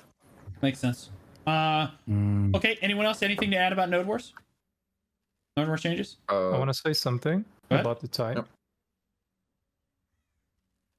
I want to say something about the time. I'm trying to look what PA is looking right now. PA is trying to prevent the politics. They want to make it lesser than before. That's why they added like 1 hour thing. You don't have time to do politics. You don't have time to do some other extra strategy between the other guilds. You have to be in a hurry, and you don't need to just fight. You don't need to care about annexes, buildings, and some other things. It's mostly men fight type of node war it will be, and it is too early to say something. And it will be some kind of death match in BDO, and all veteran players know that. In before, there was like a no big politics like that in these days. And it just creates more chaos, and if you just make everything random, and everything will be okay. If you just make everything random, and chaos brings more organic and better PvP. All players understand what I'm saying. Typically, I yeah. don't see the connection to the time though. Politics are done before the node war and are removed with the new system anyways, right? With the random placement and stuff. Like politics get removed by the random placement and stuff, and not by the time now. Politics have been done before every node war, not in the node war for the majority. But I think they can still do work together though in the new system. Right? What? Like the Well, I Oh, mean, never like mind, you never could mind. definitely you'd have to do politics kind of on the fly. So like there's definitely going to be a little less politics going on. There's no more team fights, no more setup fights like this, no more macro or anything, which is depressing for me, but it is what it is. I suppose we'll see how this new Node War system ends up working out, as it were. But okay. I would have a few general pros and cons still for the node war system from like the guild leads that I talked to. Oh, go ahead. Yeah, let me hear. I mean, obvious pros, I believe that everyone is going to agree with, like horse reviving with you should have been in the game for a long time already. The new placement UI for structures, etc. It's nice quality of life changes. Like I don't think anybody's against that, right? Then from like the politics POV, it's a bit split, right? Like it's kind of nice that you don't have like necessarily prearranged fights and all, but at the same point, it's like limits the option of guaranteeing quality PvP for your alliance, because right now, for example, on Europe, the strength difference between certain alliances and guilds are like very high. So if you want to have like a somewhat even fight, you only have 1 or 2 opponents that you can fight at best.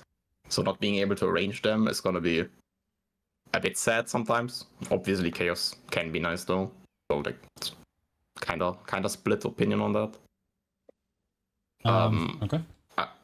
I would say the War of the Roses score, like, point giving is horrible, in my opinion. I don't know if you looked at it too far, but like a siege gives you 50 points. You would need to win 4 uncapped tier 5 forts to make up for that.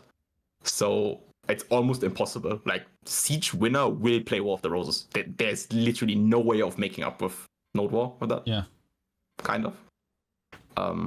Makes sense. Yeah. The removal of the maximum node war wins is very good in like from what I heard from EU perspective, right? Like right now you can maximum win 3 node wars. They removed that, so you can like node war five times a week, right? Which is good. It would be nice if they also remove it for siege owners, by the way. Apparently, Siege Korea owners can also still node war. doesn't have War of the Roses. We don't have it either. Oh, We're not sure what happened. Yeah, but to it. they It just went mentioned the radio points, silent. right? So Yeah. oh, okay. I assume it's gonna come back at some point. Like Personally, let's talk about. Wait, what? It's gone? Yeah, I Yeah, mean, we it's don't not have it right now. Steven, have you seen it happen in the last like month and a half, man? Where have you been? Bro, Steven, wake up, man. What are you talking about? Yeah, man, it's not happening anymore. Yeah, Jason, did you have any more pros and cons on your list? One second. Let me take a quick look. I would have a question mark, a massive question mark that didn't get addressed at all. Would be how often do the regions and caps get swapped up around? We've asked for a swap in node war areas for like months now. I made the forum post, I got the upvotes that I was told to get, nothing happened. You need to change the nodes at least like every 3 months because otherwise it gets boring no matter how good the system is. There wasn't a mention of that at all. I would agree with that. Fort and structure HP right now, like we're having a massive PvE meta going on Europe at least. I assume it's the same for NA. Like didn't kind of get mentioned as well. Like is the fort gonna die in like 3 seconds still, or again like? Oh, I am sure it's gonna die in 3 seconds. Oh, Jason. Like silly Jason. Of course, there's like massive question marks that didn't get touched upon that are the kind of deal breakers which the EU system is bad right now, for example, right? Like the biggest issues of the EU system currently is like, hey, we have the same regions for 6 months. Hey, our forts and structures die within 3 seconds, so it's literally walk into a base and kill it PvE meta. This is the 2 questions that didn't get answered at all with the entire rework of the node war system. Yeah. They did everything but answer the 2 questions that bother the people the most. Oh, that's fair. Okay. Yeah. On the topic of War of the Roses there, personally, and I'm going to just suggest this, I think that requiring guilds to lead War of the Roses is a stupid idea. I think that leaderships already have enough stuff to do, and Saturday is a big day for a lot of the siege guilds that are basically going to be running War of the Roses. Let's be honest. The guilds running War of the Roses are the siege guilds, whether you like it or not. That's how it works. Those leadership cores are already super busy on Saturday. There's too much going on. They do not want to do full day Saturday and a full day Sunday. Like, and it's not even necessarily for their guild this time. It's for like everybody else. You know what I mean? Like, plus they worked all during the week for Node Wars and stuff. Even with this lightened Node War system, I think that having guilds run War of the Roses is a mistake. I think that both teams should appoint like a leader like 3 hours before it. Like people can apply to be the leader. And then like you can get it through, I don't know, they could make it various qualifications or something. People could vote on it, whatever the hell you're gonna do. And then have the commander get elected. And then the commander basically is able to do everything. But like if you have guilds running War of the Roses, inevitably you're gonna have Cho Nation or Conquer versus the entire enemy server, and that team is always gonna win. Because they have 100 Cho or they have 100 Conquer on the same team, and then they have an intermixed rest of everything else. It's just not going to be close enough. So, like, if you remove the guilds, like, leading it, then you have Cho Nation split up evenly on both teams. Then you have, like, Conquer split up evenly on both teams, or you have Ben split up on both teams, or whoever it is. Like, it's just... It makes the teams more balanced. It makes the entire thing more fun. You just need to elect one commander instead of using an entire guild. How do you guys feel about this? Can you explain that to Yambyam real quick? Yep, 1 second. Okay. So 얌얌이 지금 그 장미 전쟁 얘기 나오긴 그러니까 북미랑 다른 서버들도 지금 거의 2개월 동안 없긴 없는데 장미 전쟁 얘기가 나왔네요. 근데 이제 여기서 공성 길드들이 다 이제 무조건 공성전에서 1등 길드가 무조건 장미 전쟁에서도 1등 할 거고 이제 길드들이 약간 섭외하는 거잖아요. 그렇죠. 장미 전쟁 할 때 그것도 잘못된 것 같아요. 그런 식으로 하면은 당연히 항상 같은 강길드끼리 해먹는다는 약간 이런 의견이 있는데 얌얌이 어떻게 생각하세요? 근데 장미 전쟁 해보셨나요? 한국 분들은 아예 안 하셨죠? 몇 번 나오긴 하긴 했습니다. 했어요? 한 6번 정도? 아 참여했어요? 한국 분들도? 네, 저도 한 번 참여해봤어요. 그 지금 그 흐름 방금 얘기한 흐름에 대해서 어떻게 생각하세요? 일단 이거는 지역마다 상황이 달라서 일단 한국은 완전 정반대입니다. 그런 정반대. 오케이. 맹주가 계속 한다 이런 불만이 없었어요. 전에도 말하긴 했는데 저희는 오히려 이거부터 걱정하고 있어요. 누가 맹주하지? 오케이. 네, 한국은 걱정이 누가 맹주하지 반대네요. 이거부터 걱정됩니다. 저희는. 오케이. 완전 반대네. Okay. So you saying that he said it kind of with a little chuckle saying that it's so different region to region. Exhibit A, KR has the opposite problem. They talk amongst themselves and which guild is going to kind of lead and run the like recruiting part for the War of the Worlds. They don't have like a stable guild to like, okay, these guilds are gonna manage the entry for the War of the Roses. It's the opposite problem that you guys are talking about right now. Like they're missing that kind of, okay, yeah, like this guild will handle it, or like this guild should be like, yeah. But I guess in the end, like you said, he's also kind of on the side, yeah, guild shouldn't be running it. Yeah. Okay, so he agrees that a whole guild shouldn't be running it. Should just be like it's for a an different elected issue. group. Okay. Because there are no guilds to run it. Okay, yeah, so Kind of. that's a little different. Very Jason, different reason, but same, yeah. okay. So Same Jason, conclusion. how do you feel about it for EU?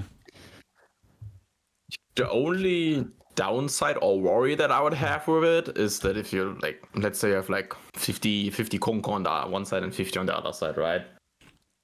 They solely can probably decide, hey, if our 50 people on the one side decide the other side gets to win today for some weird reason, like they can match fix basically is what I'm saying, right? I don't know if it's happening. It's hard to say, but it would be a possibility. But yeah, that's the only worry that I have. Otherwise, I think your like idea is a lot better than the current system. I agree. Okay. So one more comment real quick, very short comment from ahead, Yambyam. Just his voice, yeah. He said it's so bad that there are cases of the GMs whispering to guild masters to see if they want to participate in War of the Roses. That's how they had to run it. Yeah. Okay. Yeah, I mean, just okay. Let's get everybody else's opinion on this. But like, do you also think that War of the Roses is fun content? Do you think that they should pursue it, or just scrap it as well? I'll ask Asia and Steven. Let's ask you first. Do you think that War of the Roses is fun content? Then what do you think about my suggestion on it? I think War of the Roses is very fun, and I really believe it can potentially replace Siege in the future. But yeah, I agree on your opinion earlier, where the commander should be elected. Is it? Yeah. If I'm not wrong. Mm-hmm. Yeah. Oh, right. Yeah. Okay. Right on. And Annie? I don't really have an opinion on this because I've never really joined War of Roses before. Okay, that's fine. But to add on to Steven's points, I don't think it's gonna replace Siege at one. I don't think it has potential to replace Siege because like War of Roses is very selective. Like you have to apply and then it's only a 600 man, so like 300 versus 300, that kind of thing. But like Siege, you can join, like everyone can join Siege, but not everyone can join War of Roses. So I don't think it's gonna. I don't think anyone's Siege. suggesting that it replace Siege for any reason. But yeah. Okay. All right. Good to know. Tony, how do you feel about that suggestion? Have you gotten a chance to participate in War of the Roses? You think it's fun? I got to partake in one of them. I thought it was a good time. I hope they bring it back. Yeah, and I agree with your suggestion to kind of shake it up a bit. It'd be nice, you know. So yeah. Okay. Right on. And Quendya? I mean, the election of the commander is very good advice. And on the other hand, War of the Roses is, I mean, let's be honest, BDO's game engine, the entire things cannot handle 500, 600 men at the same location, especially at the end of the War of the Roses. I didn't have time to attend, but what I watched and what I listened from my other friends, they said that game cannot handle. Everyone is teleporting, all the things. Well. I don't know. I felt like it handled it pretty well, to be honest. Like all things considered. Only the custom bot. Yeah, like I mean, part is unplayable. If the fight, if the fight is separated for the beginning of the fight, everything was okay. But at the end of the war, everything turned into some chaotic and buggy, laggy, so many problems. And also, I don't know for other regions, but for Server MENA, that's what I couldn't attend at War of Roses. The time. It's because it's like 6 p.m. for MENA, and I don't know for other servers. They should just manage. War of the Roses is unique content, and at Sunday, for example, they can change the time of the Node War. There is a reason that Node Wars is being at prime time. It's because 6 p.m. is people eating, and the age average in BDO is quite high, and people as family, people eating, people working, people come back from their job. 6 p.m. is not solving the issue. So the time management should required for server by server.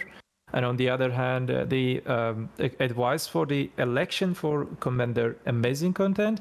And also maybe after the hit changes, it can maybe solve the lag and the bug issues a little bit, the hit changes on the skills. but we need more optimization to handle 500, 600 people at the same location. Video cannot handle that. I mean, the location, what I'm saying, the last part, the last half hour, for example, at the one last push to the castle. At that point, game is breaking itself. Okay. Honestly, on the Go ahead, Jason. Yeah. on the castle part, once you lost all sanctuaries, there's no way of coming back anyways. The castle part is getting farmed for about 15 minutes until your commander dies. Bro. The moment your Yeah, that last is sanctuary actually dies, play a cool cutscene where your castle burns down or some shit and it's over. I'm sorry. If your last sanctuary is down, you lost. You can remove the entire castle part of it. While I like the idea of having a huge castle with 600 players, the game feasibly cannot handle it. Play a cutscene where your commander gets stabbed or something. I don't know. Make it cool for everyone. But if your last sanctuary is down, you lost. Everybody knows there's no fun trying to come back from it. It's not possible. I'll be honest with you. NA didn't really have too many problems with the castle stuff. So like, at least I played and spectated War of the Roses every single time that it happened. It didn't really look like the castle part was really particularly unplayable for NA, especially when, yeah, again, like I was in it and there was like almost no lag when we did it. It was crazy. Wow. Yeah, it was insane. It's actually very The problem occurs on Asia. I only joined it once on 17 March, I think. And during the end of the War of the Roses, I mean on the castle part, I was on the winning side and I cannot do like basically I'm just AFK or I just die. You know. That's fair. Yeah. Yeah. Being on the loser side, you spawn and die. Yeah. Yeah, you don't lose it, just AFK, I guess. By the time your loading screen is over, you're dead already again. What about like? Yeah. on the loser side. That's true. Yeah, I that's will. true. Yeah. I'll bring up special servers for Node War. I think that War of the We've asked Roses for that has for its, years. yeah, like bro, War of the Roses got its own server and there's will be way awesome. less lag. Yeah. There's just way less lag overall. For War of the Roses, like the Node Wars need to be their own special server. Even if they just eliminated Serendia 1, Balanos 1, and all those just became only Node War servers that you could only join if your guild is participating in Node War for any reason, then it would just, I think it would still be fine. Yeah, you're eliminating like 5 or 6 servers, but like, it still like makes the Node War experience like way better. Does anyone disagree with that? Nope. Okay. No. I mean, it's an amazing idea. They can just, for example, increase the tick rate, increase the everything, capacity, reaction time, and the server. Yeah. Like for this game, when I talked with our GM, Adrian, he said that this game data per hour is like incomparably bigger than the other online games. For example, the central server thing was a issue in NA, and server MENA, for example, our servers at Europe, it's interesting and it's some kind of pathetic situation. But what he said, the data per second is like, I asked him, there's a League of Legends servers and server in Turkey and some other regions. Why we cannot make it for server MENA? And he said that if you consider that 1 second, if you say that 1 megabyte data is just transferring to the League of Legends servers, but in video it will be like 100 megabytes. So it's like minimum 100 times more data per second for the server. So our servers needs to be extremely strong. It has to be like high tick rate. It has to be like well optimized for this game. So the advice of the like specific servers for Node Wars, Serendia 1, Kalpheon 1, and also Medaya 1, for example, and for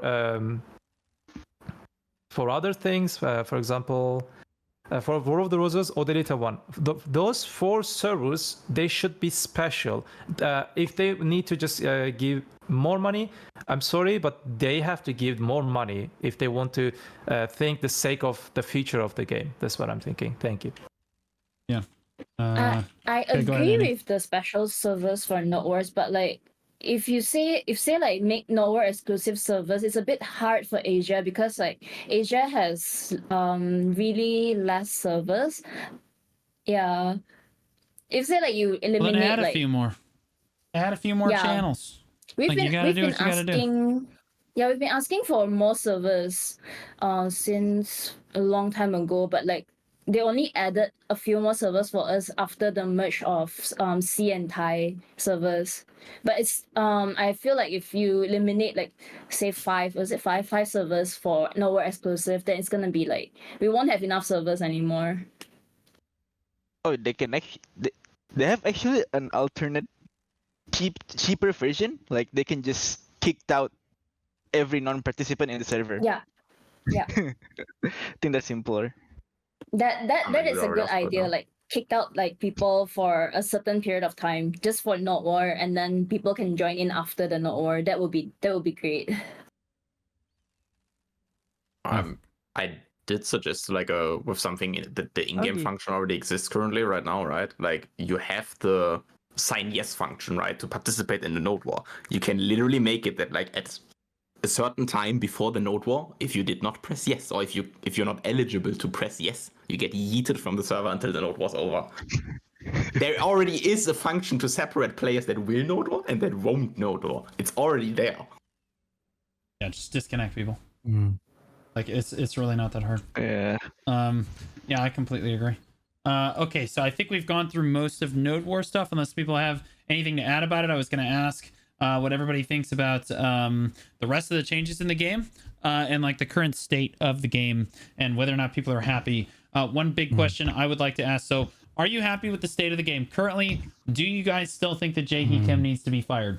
That's that like the you laughing, but like I still see stuff like this. Like, or do you think that they've kind of turned I'm it laughing because I around? know what you're talking about. Yeah. Yeah, Because the like, Koreans. Yeah. Like, so I'm curious what KR thinks. Let's ask Yambyam first. They literally, like 5 seconds before you said that, someone wrote in the Korean chat, Oh, I'm still listening. My pizza. Jay needs to retire. You getting your pizza? Go get your pizza. No. 지금 대머리 형 피자 먹어. 피자 대피는 중이라 피자 I think- 거렸어요. Oh, sorry.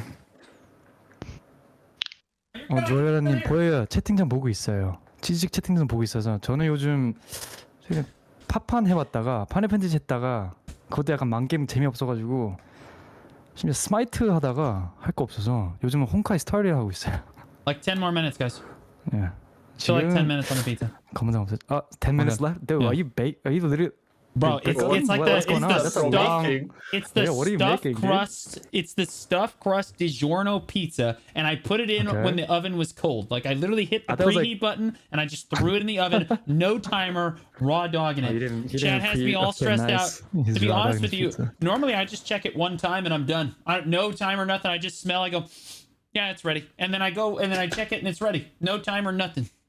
From nothing. Yeah, I'm normally I'm a super gamer with it, but chat freaked me out. Bro, Hey, you can tell by the smell you're making too much pizza, bro.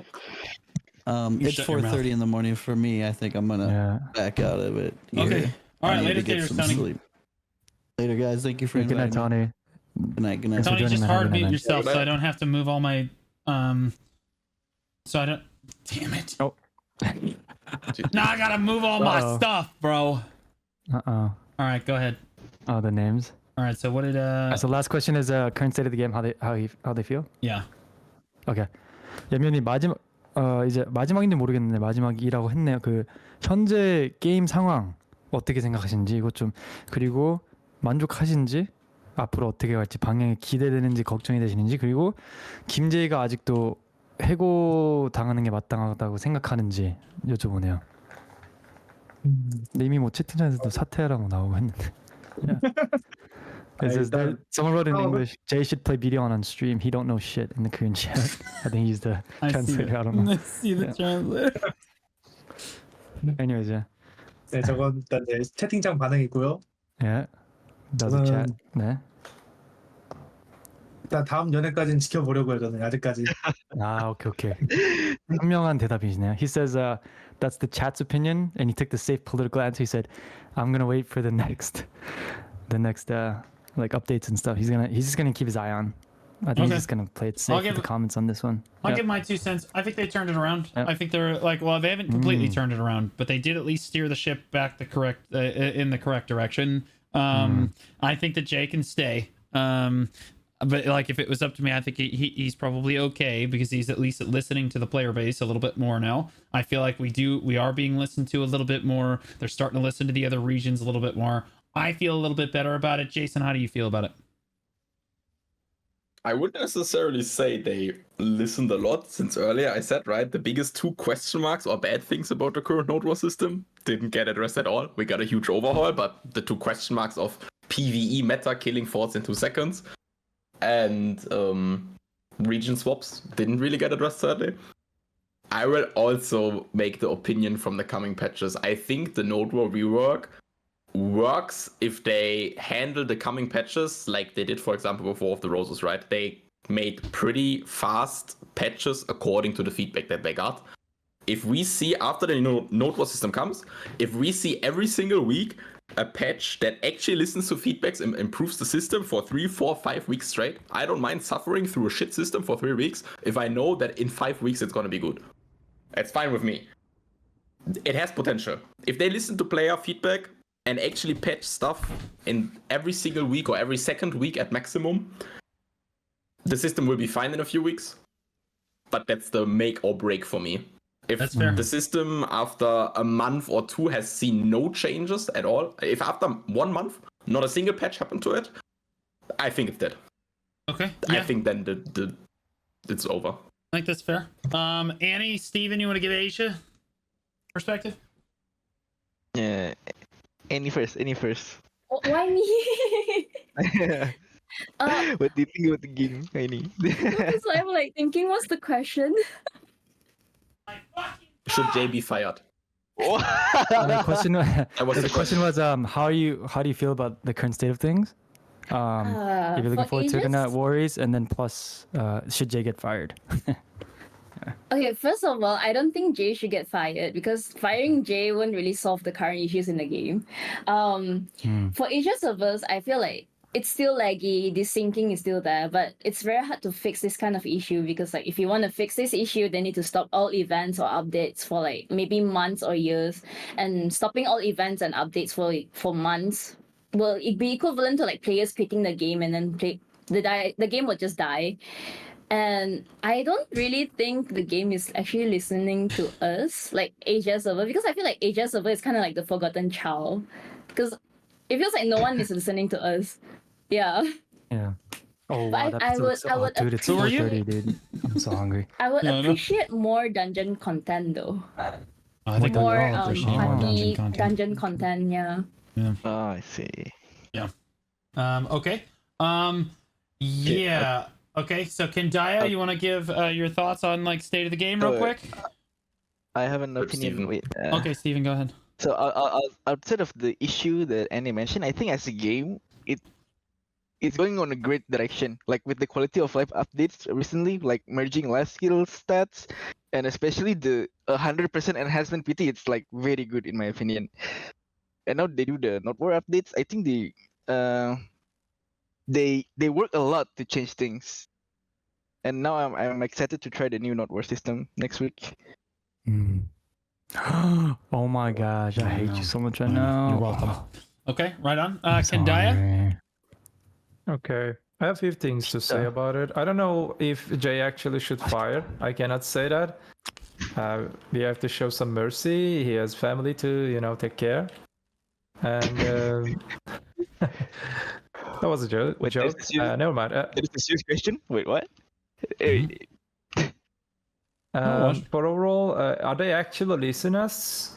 I don't think so. Not consistently. There is no proper system that they are listening or taking care of what we're saying. They don't care. I can clearly say that because we are consistently creating contents and doing analysis about all other things.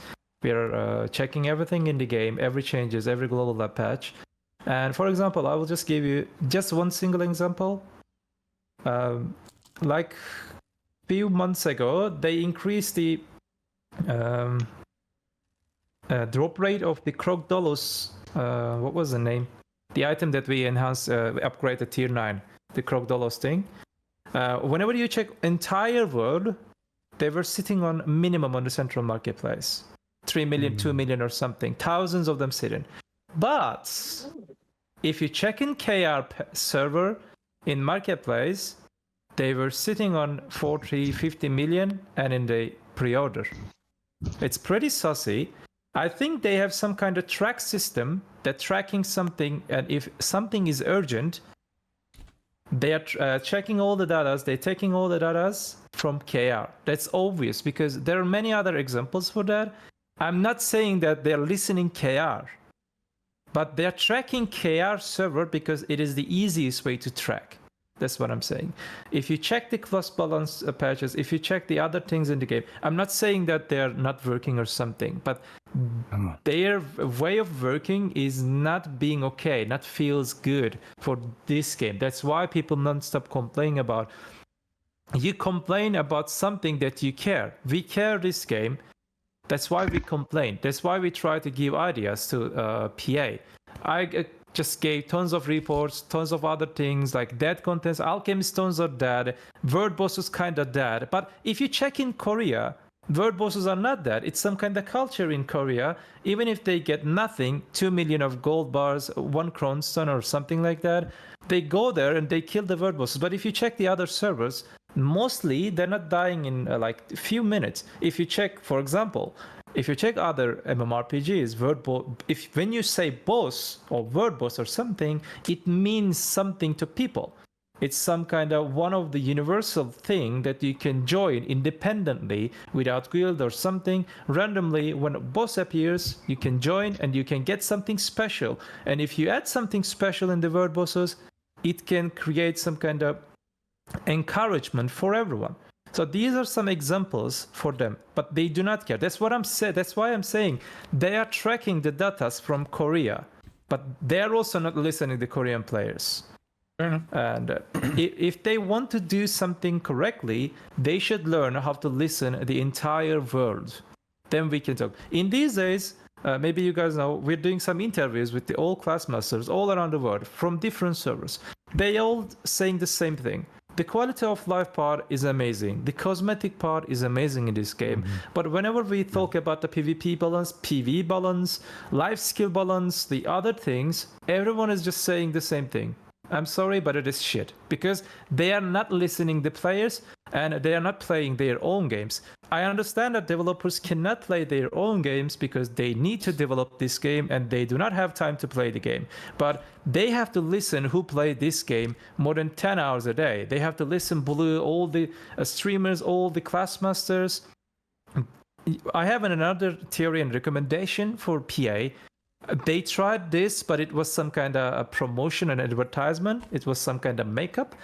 They have to actually create some kind of like high experienced veteran players Discord. In that Discord, there should be some kind of PvP topic, there should be PV topic, life skill topic, and also different channels specifically for each class in the game. In that each class part, there should be 10 or 20 different class masters from all around the world. And in that Discord, they will continuously, whenever they encounter something or whenever they think something is strong, nerf that. Whenever they think something is weak, buff that. And they will just create a report every month or every 3 months.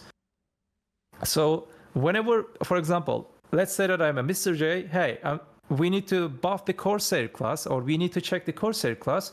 Bring me that report from the players. And they will just ask from the assistants, hey, and let's say that Annie is my assistant. Hey, Annie, bring that report from the Discord, from the global server, from the global Discord, and let's check what they said. And they don't need to do everything one by one, but they can have a proper ideas that comes from the player. And it would be an amazing. I mean, they have to learn to listen to players if they want to keep this game alive. It's because if you check the last 6 months, there is no proper content. There is literally no proper content. If you check last year's, like last 5 years, what PA do, how PA keep this game alive, they continuously every month, every 40 days, they give you something special to keep your hype always up. Right now, what I'm feeling, maybe you guys feeling too, same, game feels like less attractive for me, for other players too. It's not because I'm hardcore player. I'm hardcore player for almost like 15 months or something.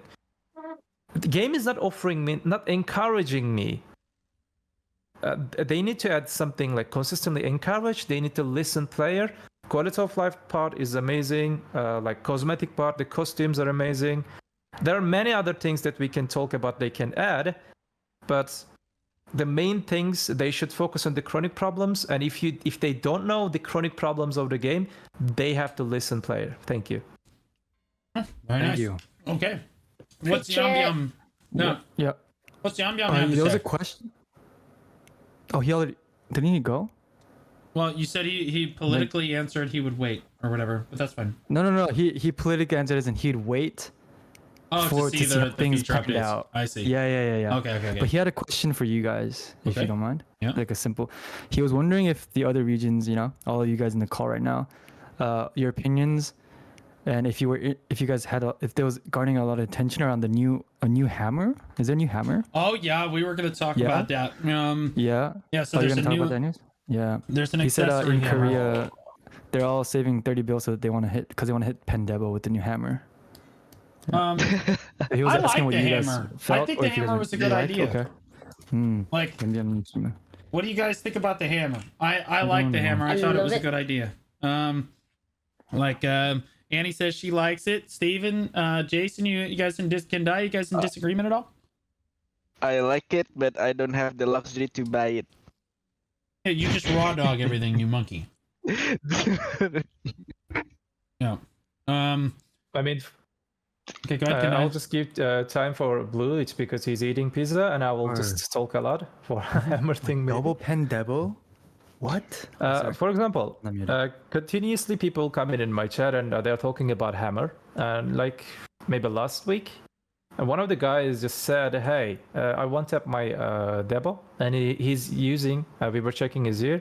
He was using like Capotia and some other things. There is no proper gear to use that Pendeboreka, but he had a Pendeboreka. And after that day, he just came to my stream and he said that I sold few things and I bought Tet Debo belts and he got Pen Debo belts, one shot neck and one shot belt.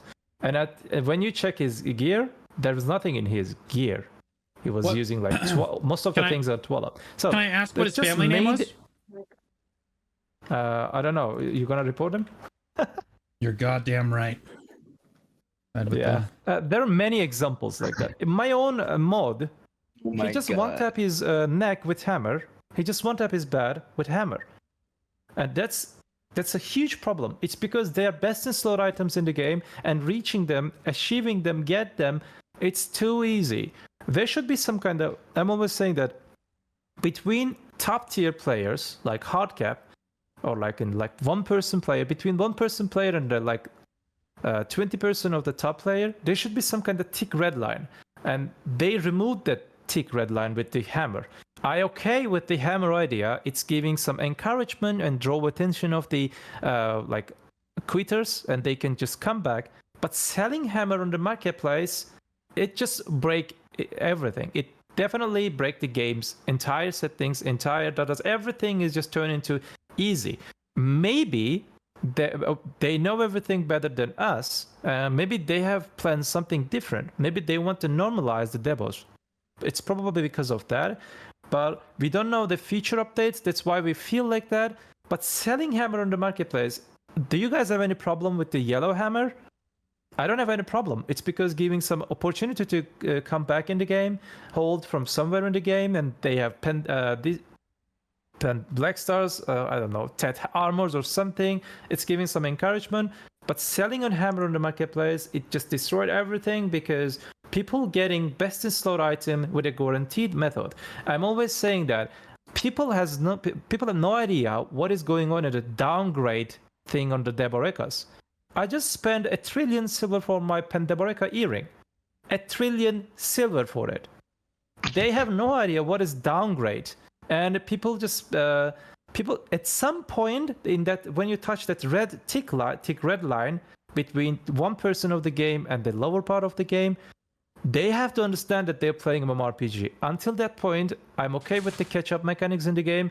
They can directly give Pen Black Star people. I don't care. But there should be something to get hard. So they should just some sweat. It should be some sweaty.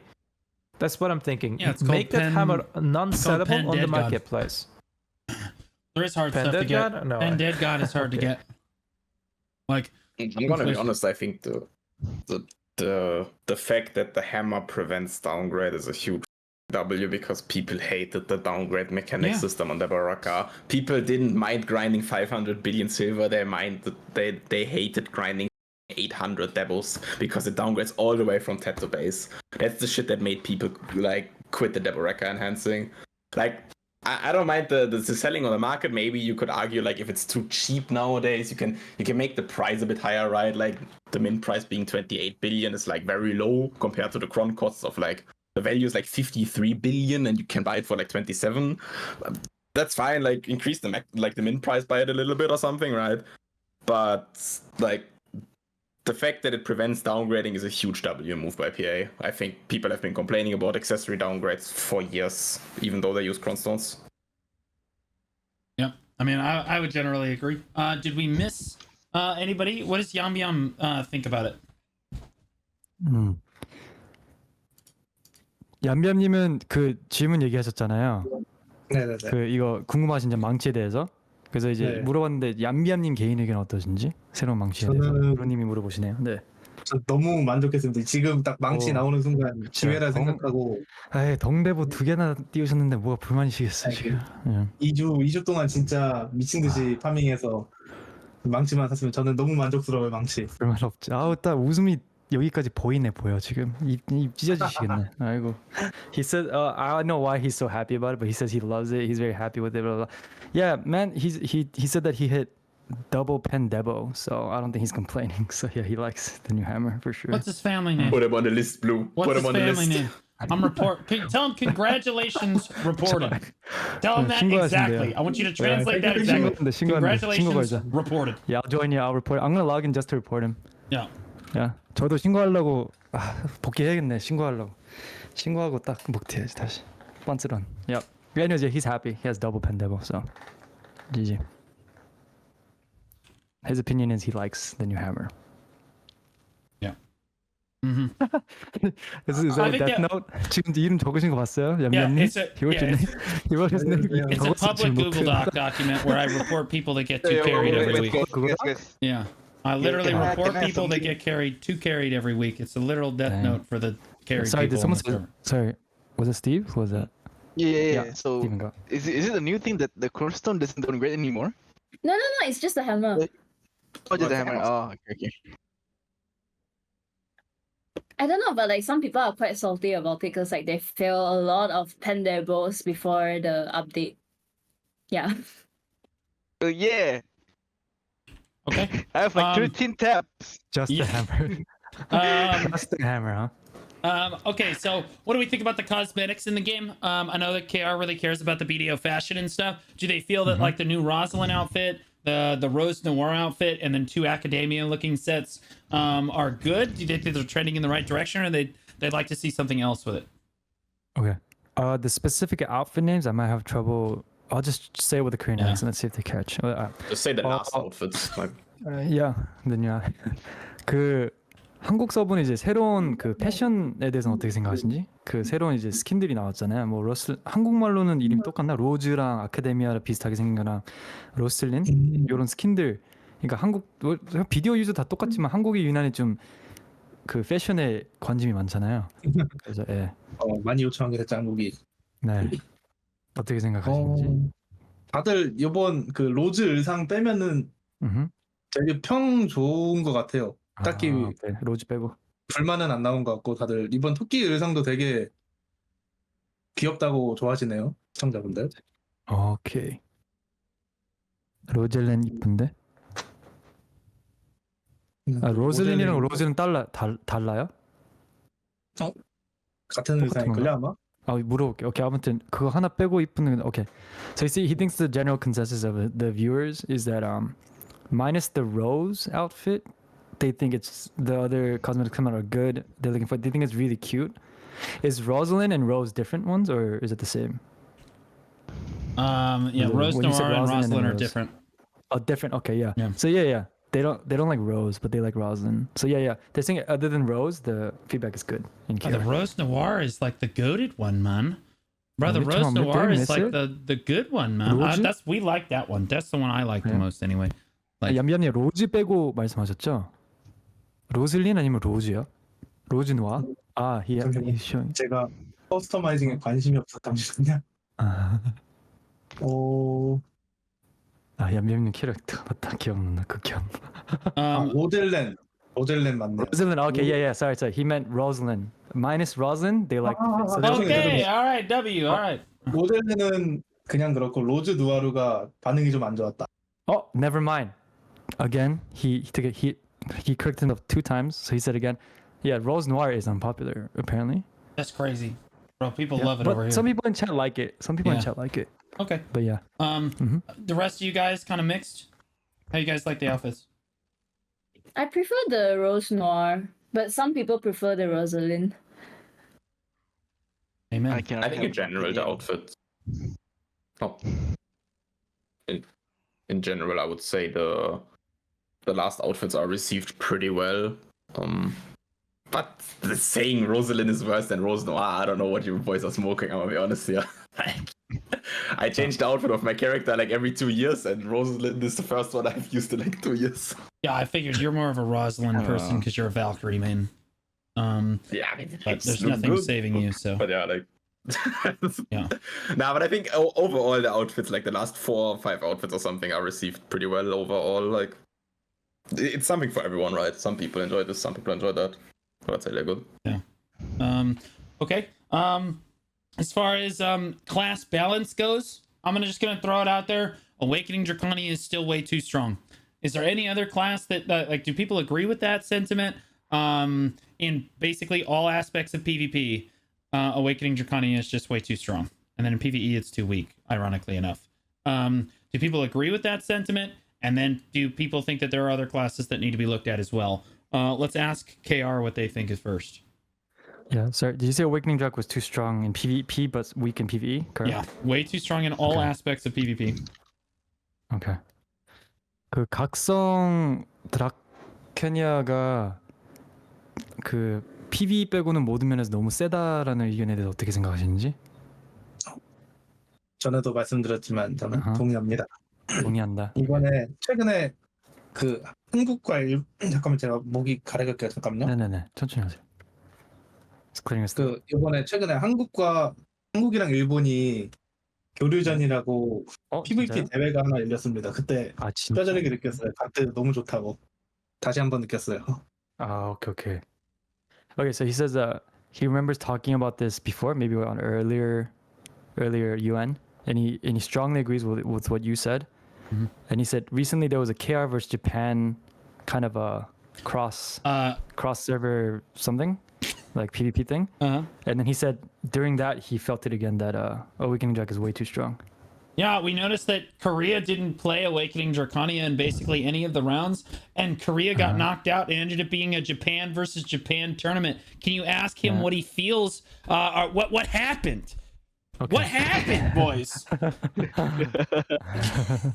대충 분위기상 이해하신 것 같은데 맞아 그거 봤는데 한국은 각성 드라카니아를 아무도 안 썼다고 그다음에 이제 결국에는 그 파이널에서는 일본 팀 대 일본이었다고 어떻게 된 거냐고 우리 한국 어떻게 된 거냐고 그건 좀 여쭤보네요. 이슈가 조금 많았는데 뭐 핑 이슈 그런 핑 것 때문에 야, 막 제 기량을 발휘 못했다 그런 얘기도 많이 나와서 아하. 근데 일본이 잘했습니다 그거. Okay. 오 쿨하게 인정. Okay. He 한국도 says 잘했는데 일본 분들이 조금 더 잘했을 뿐. yeah. He says there was a lot of opinions such as like ping issues, blah blah blah. But he says in the end he thinks that Japan was just better. He said Korea did well, but Japan did better. That's his opinion. Based. He's his credit. Yep. Based. Credit where it's due. Yeah. Ping issue, bro. They had like 30 more ping. You kidding me, bro? On the East Coast, bro, those dudes play like 110 ping. But yeah, no, it's pretty They don't based. know, man. They're used Yeah. to 5 ping. Yeah, you play on Yeah. Japan servers from Korea, it goes from like probably like 20 to 30 to maybe 50 or 60 at most. But Oh. that's like average ping in NA. So yeah. Jason, how do you feel about Awakening Drakania? Is there other classes do you feel that are also too strong? I would say in the past, like it's still very strong. I would say the meta or something has shifted slightly away from it. If we're talking like, I mean, large scale, it's still all about like Archer for blasting, etc. Right? I'm talking like Guild League roughly size of PvP content right now, right? Yeah.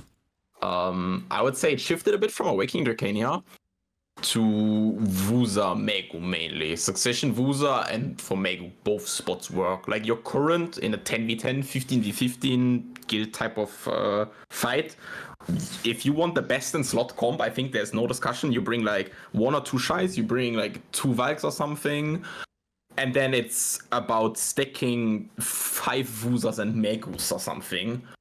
And you just nuke the living hell out of the entire area. If there's 2 Vuzas ulting on you, you are dead no matter your gear, brother. And there's no counterplay to it because of its staggers and stuff. Awakening Drag still works. It's pretty good, especially if you know what you're doing and if you have the gear right. But I would say the most fodder meta comp right now is like double Shy, double Valk, maybe 1 Awakening Cause or something if it's really good. And then you slap in 5, 6, 7, 8 fans. This is Guild League though.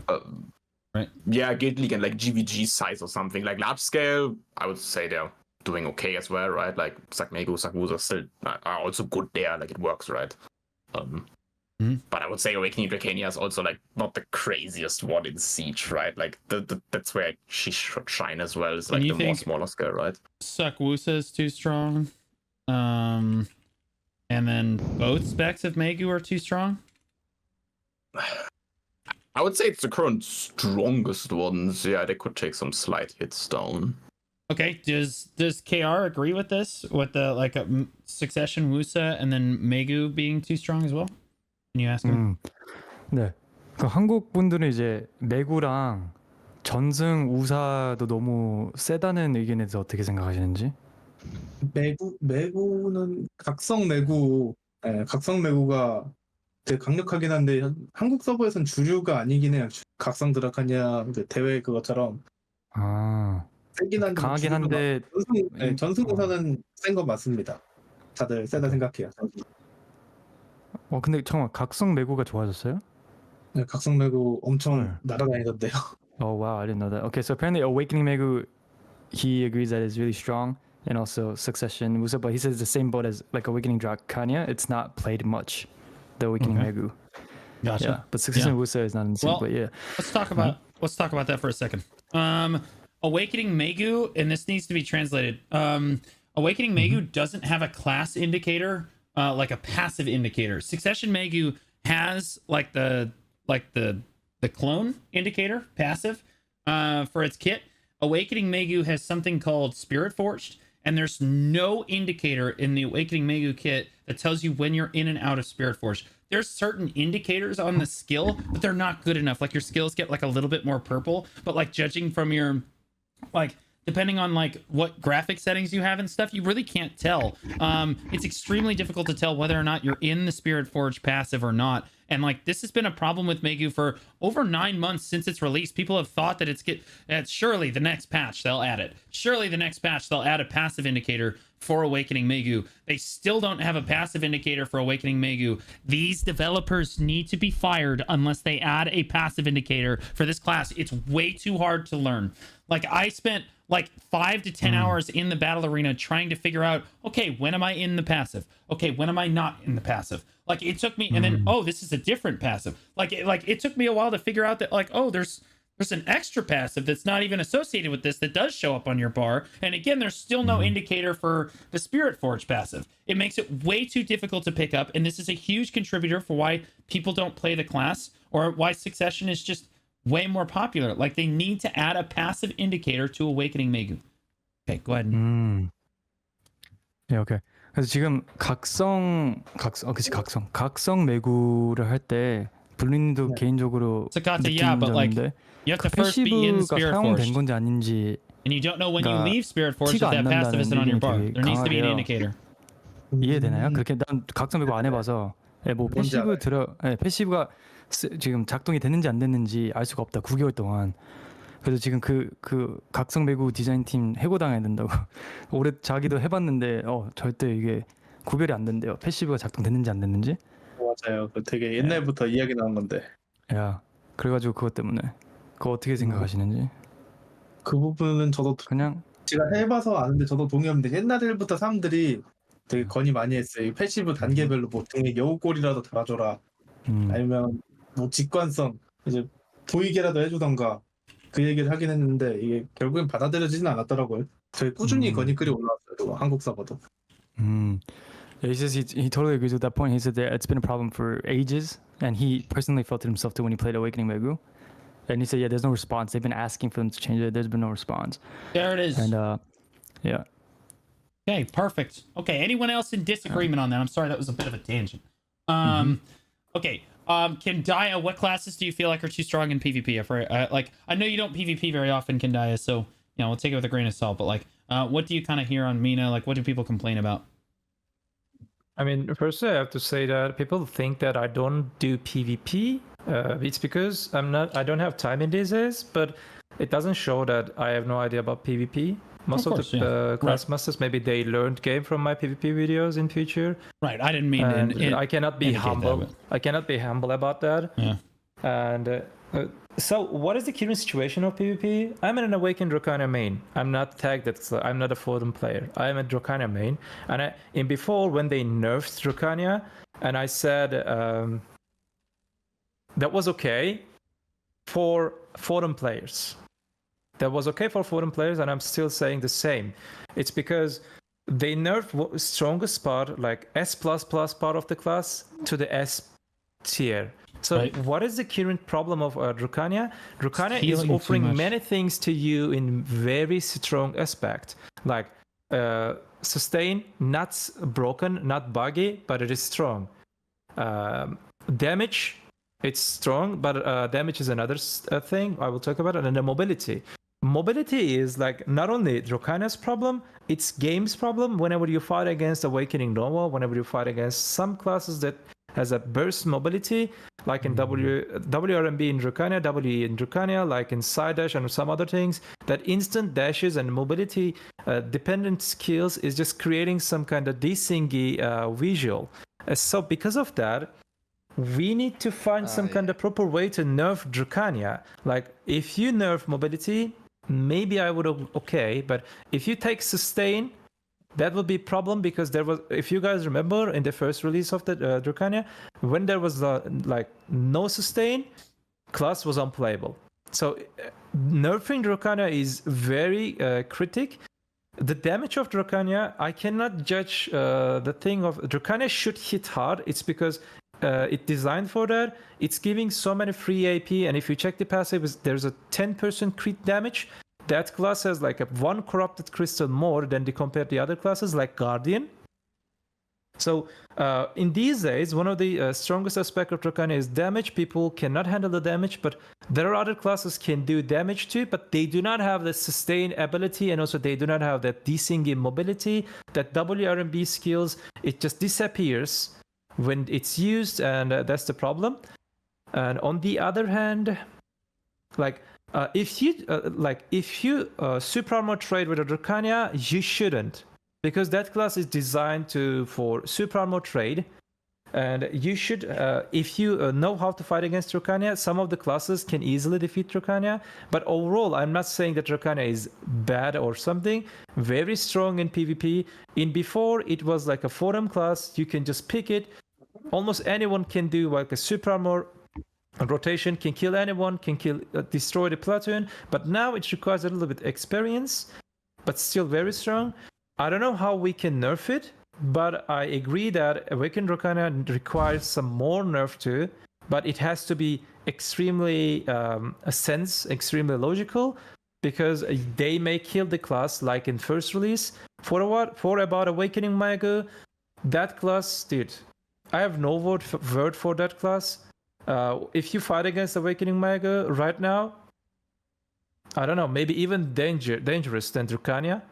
There is no player that shows that how Awakening Mago is strong, but I know how that class is strong. We have Awakening Sage is very strong, like so much mobility. When I can't remember the skill, but when they changed the going up skill, they separated it.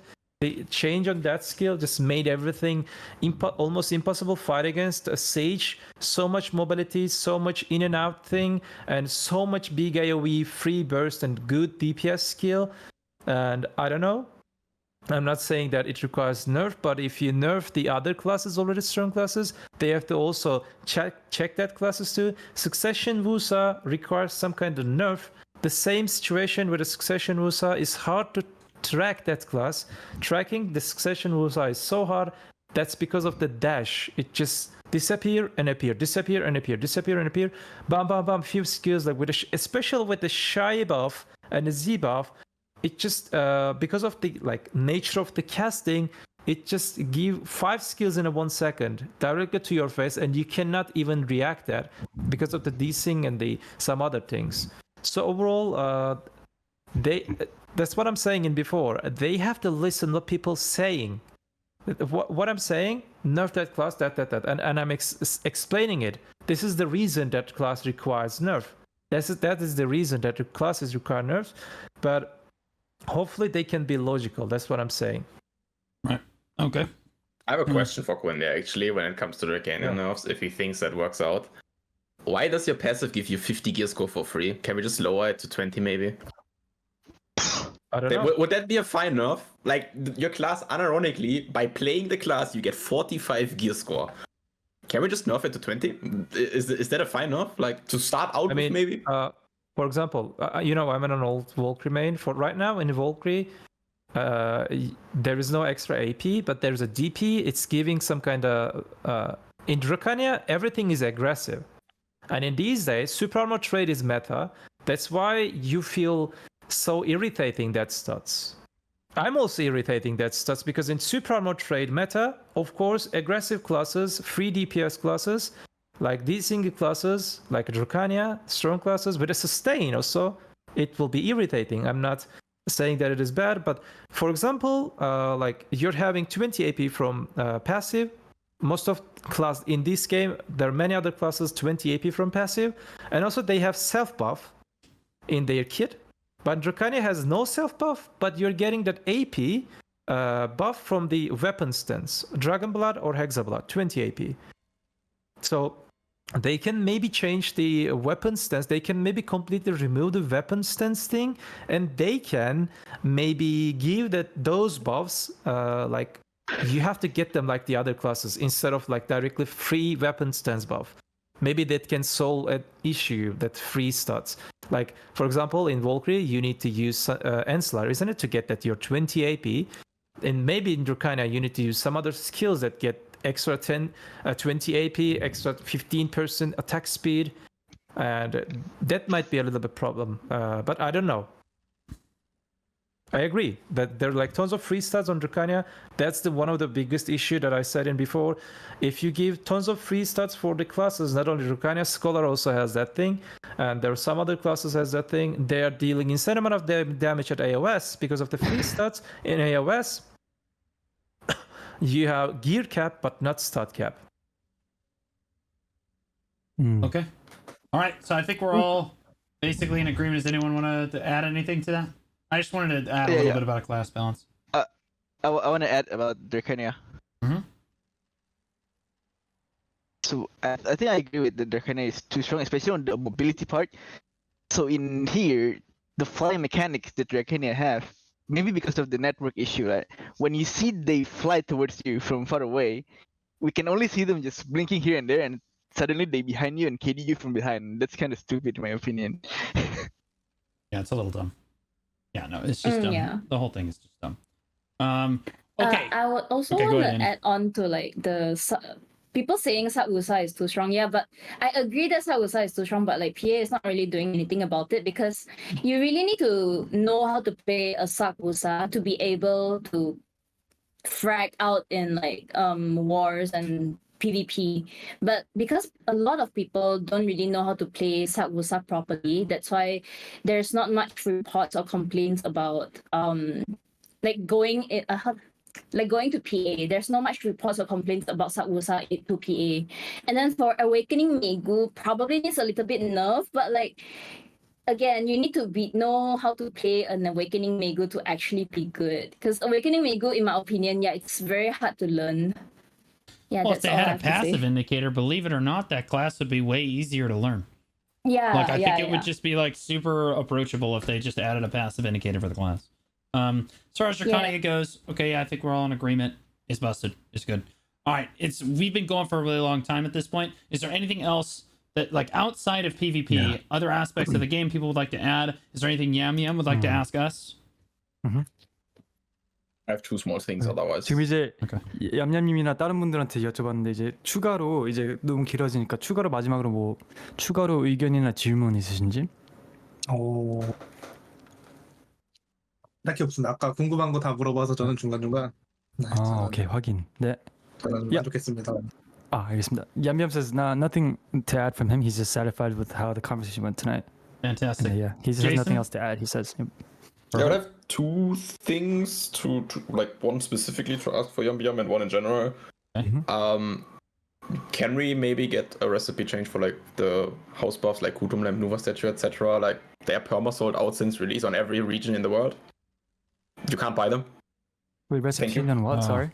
The Kutum Lamp, Nuva statue, Zaka statue, and the Karanda statue, they have been sold out since release, max price, you cannot buy them. You need 3 materials from a world boss with a really low drop rate. Just change it to 1, please, thank you. That would be awesome, yes. Okay. The drop rate is abysmally bad. Okay. And you I need that, yes. Okay. And what's the other thing? The specific question for Yambyam would be, is in Korea the evasion offhand an issue, the green offhand? Because for Europe, especially with the 5 double set coming, evasion and accuracy offhand, depending on the class, are way better than Nuva and Kutum. Yeah. And I don't think a 2 billion offhand should be better than a 25 billion offhand or something. Maybe that's my POV on it, but I would ask they about fixed green accuracy. offense for grinding, so I think they should fix it as well. I think like I would ask him about the accuracy offhand too. Like there's the green accuracy offhand. Evasion and accuracy. Okay. Yes. Offhand. Okay. 얌얌님한테 구체적으로 한국에 대한 질문이 들어왔거든요. EU 제이슨한테서. EU에서 그 offhand가 뭐지? sorry. offhand 그 주무기 말고 부무기라고 하나? 네? 보조무기? 네, 보조무기. 네네네. 보조무기 이슈가 있는지 한국도? 왜냐면 지금 EU 특히 그 북미도 그런 거 마찬가지인 것 같은데 이베이징 회피력이랑 accuracy 그 부무기가 훨씬 더 효율적이라고 쿠톤보다 그 클래스에 따라서. 근데 이제 2억인가? 회피 보조, 전투 보조. 야, 근데 가격 차이로 보면은 너무 가격 어떻게 300억인가? 300억짜리보다 어떻게 2억, 20억짜리가 훨씬 더 효율적인지 이게 문제라고. 어떻게 생각하시는지. 부무기. 확실히 그 보조무기들이 가성비가 좋은 건 맞은데 그 쿠툼도 그거에 그 쿠툼에는 그 가모스 심장을 발라서 특수 회피를 생길 수 있잖아요. 네. 그래서 그것 때문에 딱히 그 세팅의 차이일 뿐 쿠툼 자체가 꿀리진 않다고 생각해요. 이 특수 회피 세팅이라는 거 자체가. 죄송해요. 쿠툼에 뭐가 다 가능하다고요? 죄송해요. 가모스 심장을 쿠툼에 사용해서 특수 회피 10% 챙기는. 그래서 세팅의 차이일 뿐 저는 쿠툼이 꿀리다고 생각하진 않아요. 네. Okay, so he has a interesting take. He said he agrees that it's really good bang for buck for the evasion and accuracy offhand, but he says he doesn't necessarily think Kutum performs worse than having those offhands because he thinks that Kutum can get the Garmith Heart on it. So he thinks it's a matter of like how you set up the items. He doesn't think necessarily that it's just better flat out, but he does say that it's much more better, like economically friendlier, but he doesn't think necessarily that Kutum is worse off. Yeah, he thinks it's just a matter of how you're set up. Would he agree that maybe slightly buffing the accuracy on Nuva and evasion on Kutum so that the ratio stays the same? Like, let's say, give Nuva 20 accuracy and Kutum 40 evasion or something, so that the ratio between them stays the same. But sorry, sorry. Could you say it again? Buff? Sorry, one more time. Sorry. Buff accuracy on Nuva. On Nuva, yeah. And buff evasion on Kutum so that the ratio between them stays the same, right? The damage they deal to each other is the same. But you lower the value of the green offense by that, right? Does he think that will be good? Lower the value of the green? Yeah, because you just give the Nuva more accuracy and the Kutum more evasion, so they stay the same compared, but better than compared to the rest. Got it. Okay. 그래서 다시 질문 또 제 두 번째 질문 똑같은 문제에서 이제 연결돼서 그 이제 누버르 보조 무기의 적정률이랑 그 쿠톰의 회피율을 좀 올려서 비율을 그러니까 그래서 데미지 비율이 그 유지되게 그럼 해가지고 그 초록색 보조 무기의 효율을 좀 낮추는 게 어떻게 생각하는지? 일단 저분의 논점은 이제 가격인 거죠. 그 쿠톰이랑 누베는 비슷한데 가격인 것 같아요. 야. 그래서 이제 데미지 비율을 유지해서 초록색 보조 무기들의 효율을 좀 낮추는 게 어떨지. 가격 차이가 엄청 나는데 어떻게 효율이 비슷하냐? 약간 이걸 따지시는 것 같아요. 가격이 거의 가격으로 10배, 따지자면 좀 10배 이상이니까. 예. 밸런스가 안 맞는 것 같긴 하네요. 예. 가격에 대비해서 밸런스가 안 맞다. 이제 예. 장비 저도 잘 애매하네요. 이거는 애매해요. 오케이. 그럼 일단 그렇게 얘기할 그러니까 가격에 비해서는 좀 너무 좋고 메리트를 효율이 줘야 하는 건 맞다. 좀 근데 애매하다. 정확한 수치는 잘 모르겠다. 이렇게 오케이. 전해주죠. 네. Okay, so he agrees that he thinks that with the price difference that it's way too effective. He agrees with that, but he doesn't know what the right way of balancing it would be. Is his response? He's not sure how to answer that. He doesn't know if that's the right way to balance it, but he does agree that something needs to happen. Okay. I was just Between the curious yeah. if it's a thing because on EU there's like a asking lot that of he people didn't that answer run if it's an Renaissance. issue in Korea too. Yeah. 그리고 이제 핵심 그 한국에도 이게 문제라고 생각하시는지. 한국에서도 약간 이거 보조 무기에 대한 불만들이 있는지? 보조 무기에 대한 불만 있긴 한데 좀 다른 종류의 불만이 있긴 했어요. 네, 저 직업은 이 2배전 보조 무기가 있는데 회피 내 직업엔 없냐 이런 종류의 불만은 많은데 가격에 대한 불만은 전 처음 들어봤습니다. Okay. So he says in KR there is an issue with the offhands, but it's a different issue. He's saying that how come certain classes don't get the option for evasion, but other than that, he hasn't really heard complaints, and neither has he really thought of it as an issue until now about the offhands, the pricing being an issue of the effectiveness. Okay. All right. Yep. Okay. Anyone else? Anything to add? I do need to wrap us up here because we're all. I'm sure it's various. It's 4:30 in the morning here. Yeah. Don't add. I'm dying. Okay. Yeah. I'm just kidding. You can add. It's fine. All right. It's an extra 10 minutes. Nothing. I do want to thank everybody for coming out. I know we had Tony before as well. Big shout outs to it's Annie 23, Yambyam, Brobear for translating, of course, Quendya, Steven SH, and ChampionJason for coming out, guys. Really appreciate it. All of your streams will be tagged in like the YouTube video in the description there, so people can find them. If Yambyam wants to send me his stream link for like the new website, I'll put that in instead of his Twitch if that's what he wants me to do. But yeah, I just wanted to thank everybody for coming out. It's an excellent podcast. I love it when people come together like this. We don't need to call it very often, but when we call it together, I think it's really important for the community. I think people really appreciate it. So thanks, guys. Thanks for having us. Thank you for having me. Thank you. Thank you, guys. Okay, thank you. Annie, See you guys. Thank you. Jason. Yep. I want to say something. Okay, go ahead, Jason. One thing. Please, I don't know if Solar season, ranked season, please, right now, next week. I hate. I agree. Okay, I'll put it in the final notes here. Ranked AOS where? 얌비암님, 블루님한테 그 트위치 또는 치지직 어떤 거를 그 유튜브 올리실 때 링크 달아주신다고. 트위치 말고 치지직 해드릴까요? 오케이. 그러면 치지직 링크를 한번 DM으로 또 보내주시면 될 것 같아요, 블루님한테. 오케이, 알겠습니다. Okay. Yep. Yeah, he's gonna send you the new link, not the Twitch one. I think he wants that one. Awesome. Yep. Yes, sir. Okay. Thank you so much, guys. I really appreciate everything. Thank Brobear, you. you're not live right now, are you? Thank you. No, sir. No. Okay, well, let's get Day or night, boys. shout out at Brobear. There he is. Guys, Thank that's you. Brobear. That was our translator for today. I really appreciate you coming out, man. And of course, fun. we have ChampionJason. Let me get... I gotta get all these shout outs in here. Shout out at I can't. I don't think I can shout out Yambyam. Let's see. So I can do at it's Annie 23. At Steven. Is it Steven _SH? Or is it just Steven Real SH? Stephen H. No. Oh. It's real Steven.